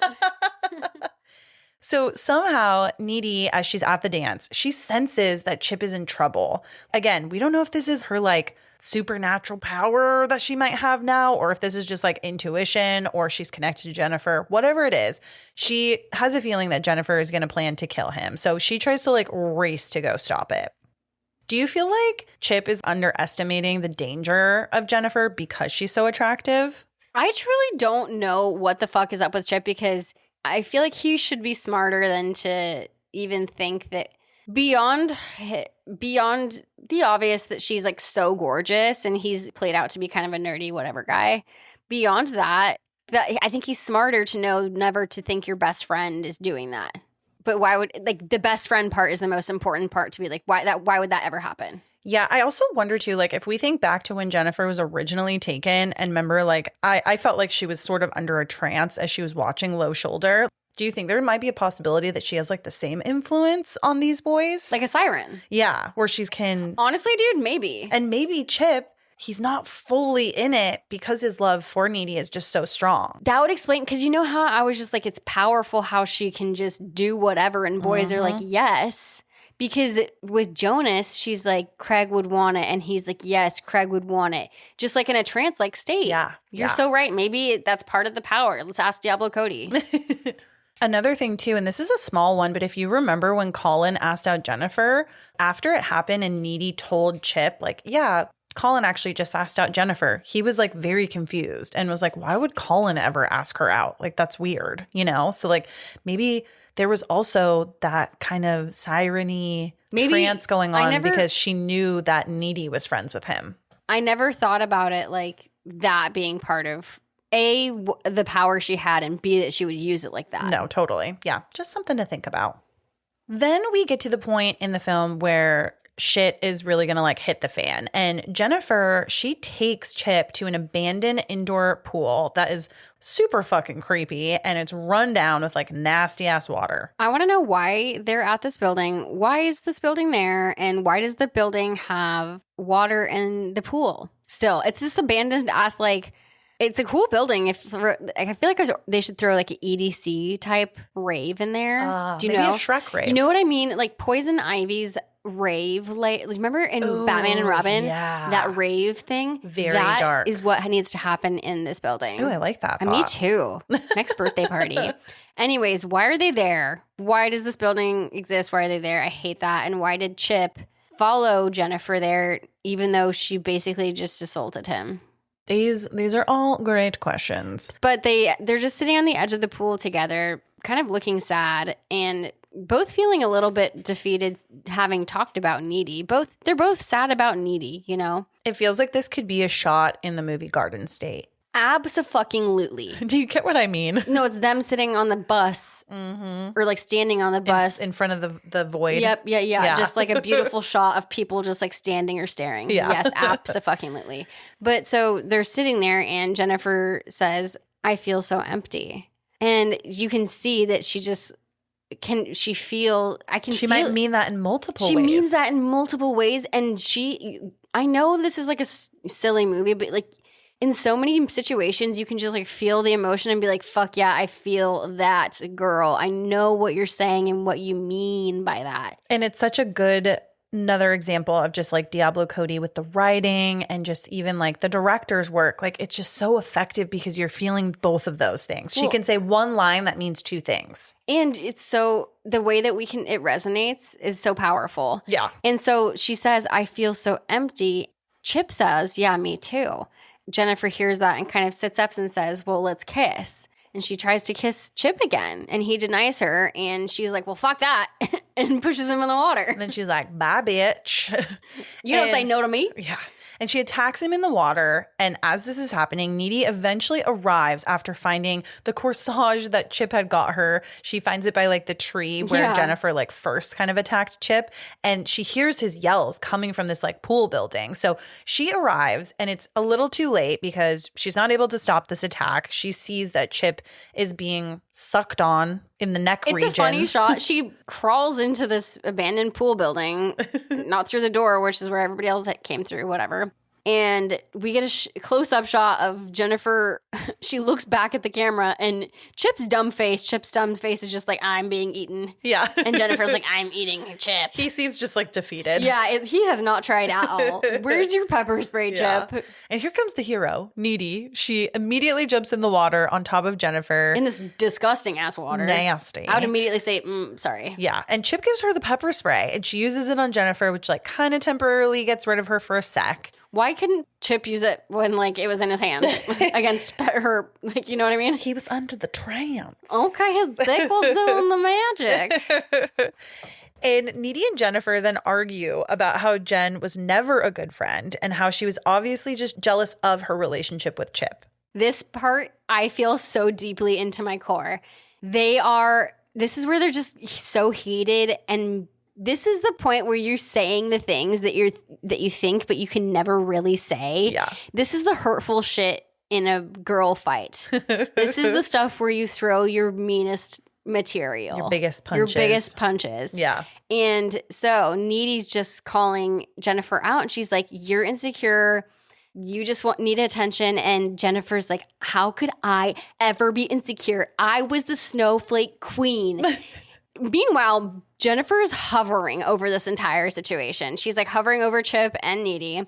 Needy says, yeah, back when you didn't need laxatives to stay skinny. And bitch, I will take off my heels and throw down. Them's fighting words. And that's when Jennifer is like, I'm going to eat your soul and shit it out. She says her last name, which like we never hear in the entire movie. And she's like, Les Nikki.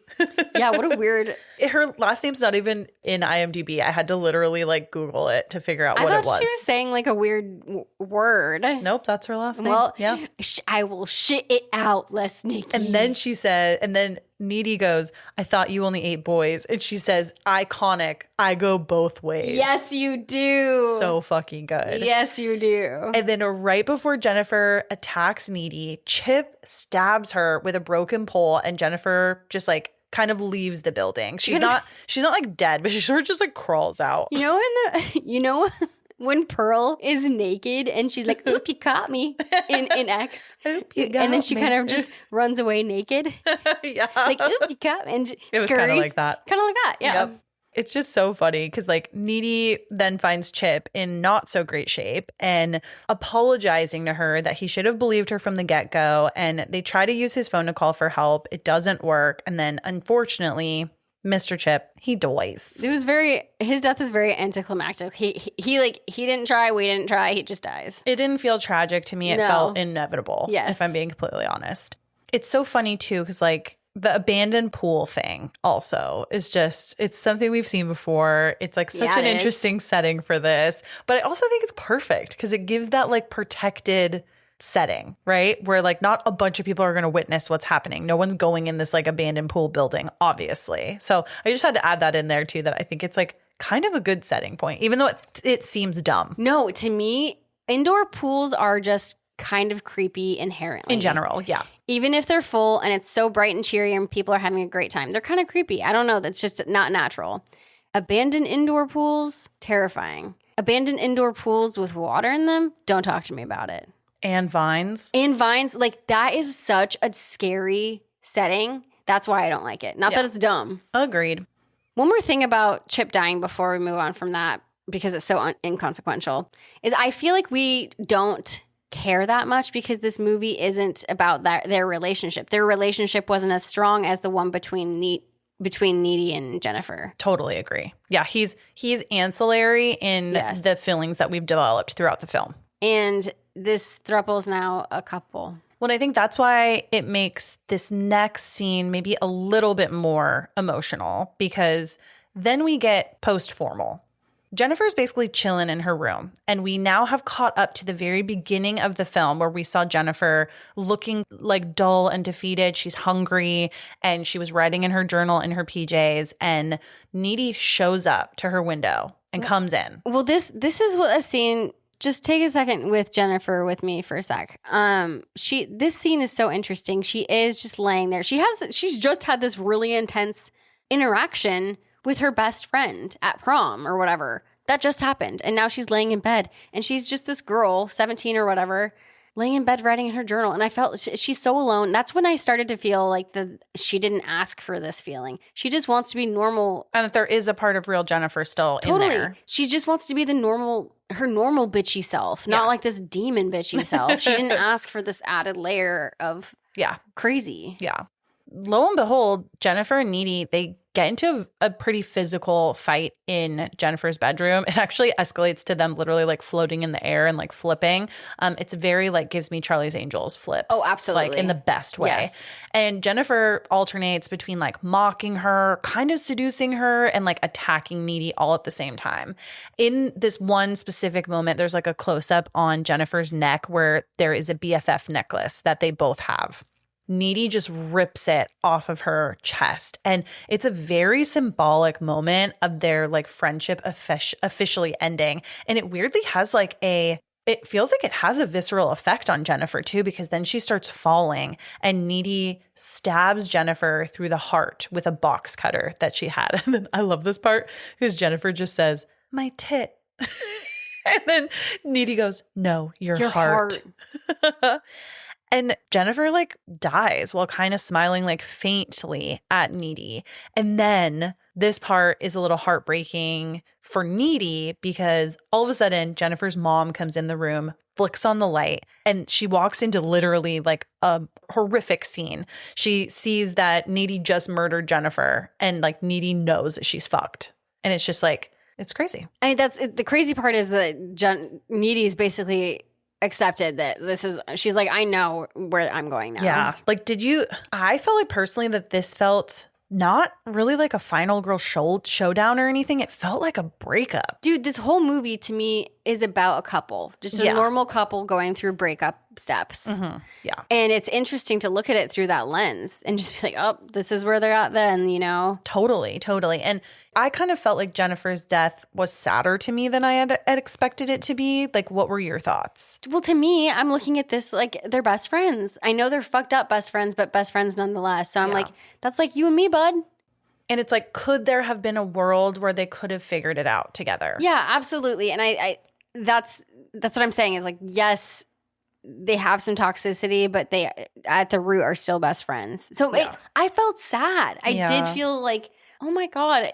Again, me in my feels for some reason. There's a new moon in Taurus, whatever that means. So I just keep imagining myself as these girls, like if my best friend were gone forever. Oh my God. And my boyfriend. There's also like I think the last scene taking place in the bedroom, it feels really oddly intimate because that's probably a bedroom that they have hung out in so many times and shared secrets and vulnerabilities and developed their friendship. It just feels very symbolic that that's also where it's like ending. Well, I don't know if you remember, but Jennifer actually talks about how they share the bed during sleepovers. She kind of uses that line against Needy, saying, "Come on, Needy, we always share the bed." Yeah, so sad. Then we get to our final scene of the film where we are now back in this prison or like institution that Needy was being held at in the very beginning of the film. And Needy reveals that she absorbed some supernatural abilities from Jennifer during their fight because she was bitten by Jennifer but not killed. We see that Needy, with her powers, she's able to escape this facility, and she actually tracks down Low Shoulder after finding the knife that they used to sacrifice Jennifer with on the side of the road. It's like popped out of this little whirlpool in Devil's Kettle, the little water area. And this becomes her murder weapon. She's like, I'm going to fucking take this shit. I don't think she knows necessarily that that's like what Low Shoulder used, but it just happens to be that that's what she picks up. And she's like, this is mine now. It's like, what are the odds? But fuck yeah. Yeah.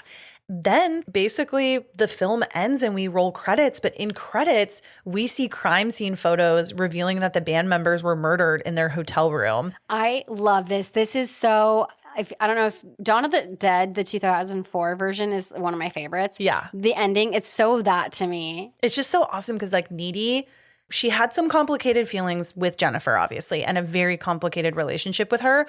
But there's, at the end of the day, it's still her best friend. And she's like, I'm going to get fucking revenge for what you guys did to Jennifer. And she does. It feels like oddly complete, too. I love it. I think it's a great kind of full circle. It's like the end of actually... Adam Brody's also in this movie, Promising Young Woman. Oh, yeah. It's a woman who goes into a final battle knowing it's going to end poorly for everybody, but it's getting justice. Yeah, yeah. I think this, like, to me, the revenge at the end was satisfying. Like, it didn't feel hollow or just dumb. Like, I loved everything about this film. And me too. I guess on that note, yeah, because film is now over. Fiend. What were your final thoughts? Literally love. Yeah. Just love everything too. It was such a fun, it was a random movie for us to pick, but I loved that we did because it was a fun little girly moment for horror, but also so interesting to think about friendships and how they transform throughout lives and how they're also different in so many different ways. This film, like, also just makes me so happy as just a lover of horror, but also feminine horror. And this film, it just hits on so many of those points, those tropes, those things we see every single day living as women, our fears, the things that excite us, the things that make us, feel giddy with love. All of that is like hit on in this. And it just gives me the vibe that it belongs in like a collection room with The Craft and like Forbidden Fruits and like Ginger Snaps and just these other classic. Yeah. And so many other films too. I mean, it's just, I also just absolutely loved it. I think it's aged also incredibly well, and it's obviously appreciated way more now than it ever was at its release. One thing I will say that hasn't aged well is like the fire in a bar, because that does happen now. Oops. Yeah, very sad. I think this movie is a love letter, an unintentional love letter to its time, 2000, the very end of that decade in 2009. It's a timestamp. It's a little time capsule of that year, and it references like Maroon 5 and Wikipedia. It's so telling. An Akon, exactly. It's a little love letter to that time. I also feel like Megan Fox and Amanda Seyfried's performances were just insane. I mean, Megan Fox's performance was so underrated at the time. She's funny, cruel, vulnerable. She's like all these things like all at once. And I think it like really showed a lot of layers to Megan Fox's acting. And like same with like Amanda Seyfried. I think that she did a good job of being like emotionally grounding in this. But then like seeing her slowly transform from this like silly best friend into someone that's like literally willing to fight back at the end of the story. And yeah, I think it was a nice, kind of talking about the girls and their filmographies a little bit. I think it was a nice point in both of their careers. Megan had done Transformers, where she's just kind of looked at as this piece of meat, essentially a sex symbol. Yeah. And Amanda was probably most recently known for Mean Girls, right? And we knew her as the Stitzy blonde. Mm-hmm. And so now we're seeing them in this film a couple years later, a couple years older with depth. Yeah. And they are dynamic in their characters. And I just think it's so great it's kind of like we're growing up with them, right? Yeah. We saw them in those roles and now we're graduating and growing up with them to these roles. And it's just such a fun fucking movie. I agree with what you said too, of like, I'm just so happy we're doing it on the pod because we obviously enjoyed it when we don't remember exactly when we first saw it, but we know we enjoyed it. We don't because we were in a portal together. Exactly. But we know we were together. But to see it now and kind of like analyze it, it just made me love it even more. Like I fucking love this film. And like, even though it took a very long time for it to get the appreciation that it deserves, this film was so ahead of its time, I think. And that's why it's coming into its own now. And like, obviously, lots of poor marketing choices back then also contributed to that. But I'm so happy to see it finally getting the love that it deserves. I think you just hit the fucking nail on the head. The world wasn't ready for this movie. Nope, it was not ready for Jennifer Check and for Needy Lispnicki or whatever her name is. But they are ready for Low Shoulder to die. Fuck yeah. So that was Jennifer's Body. You can find us on TikTok, Instagram, and Letterboxd at Spooky Chicks and Horror Flicks. If you want some bonus content, then join our Spooky Chicks social club over on Patreon. Subscribe to us wherever it is that you listen, and don't forget to rate us 5 stars if you love the podcast. But the best way to support us is just by sharing our show with another friend who loves horror. And with that, Allie, would you like to close us out? Just hire an Etsy witch, tell your best friend you love them, and stay spooky fuckers.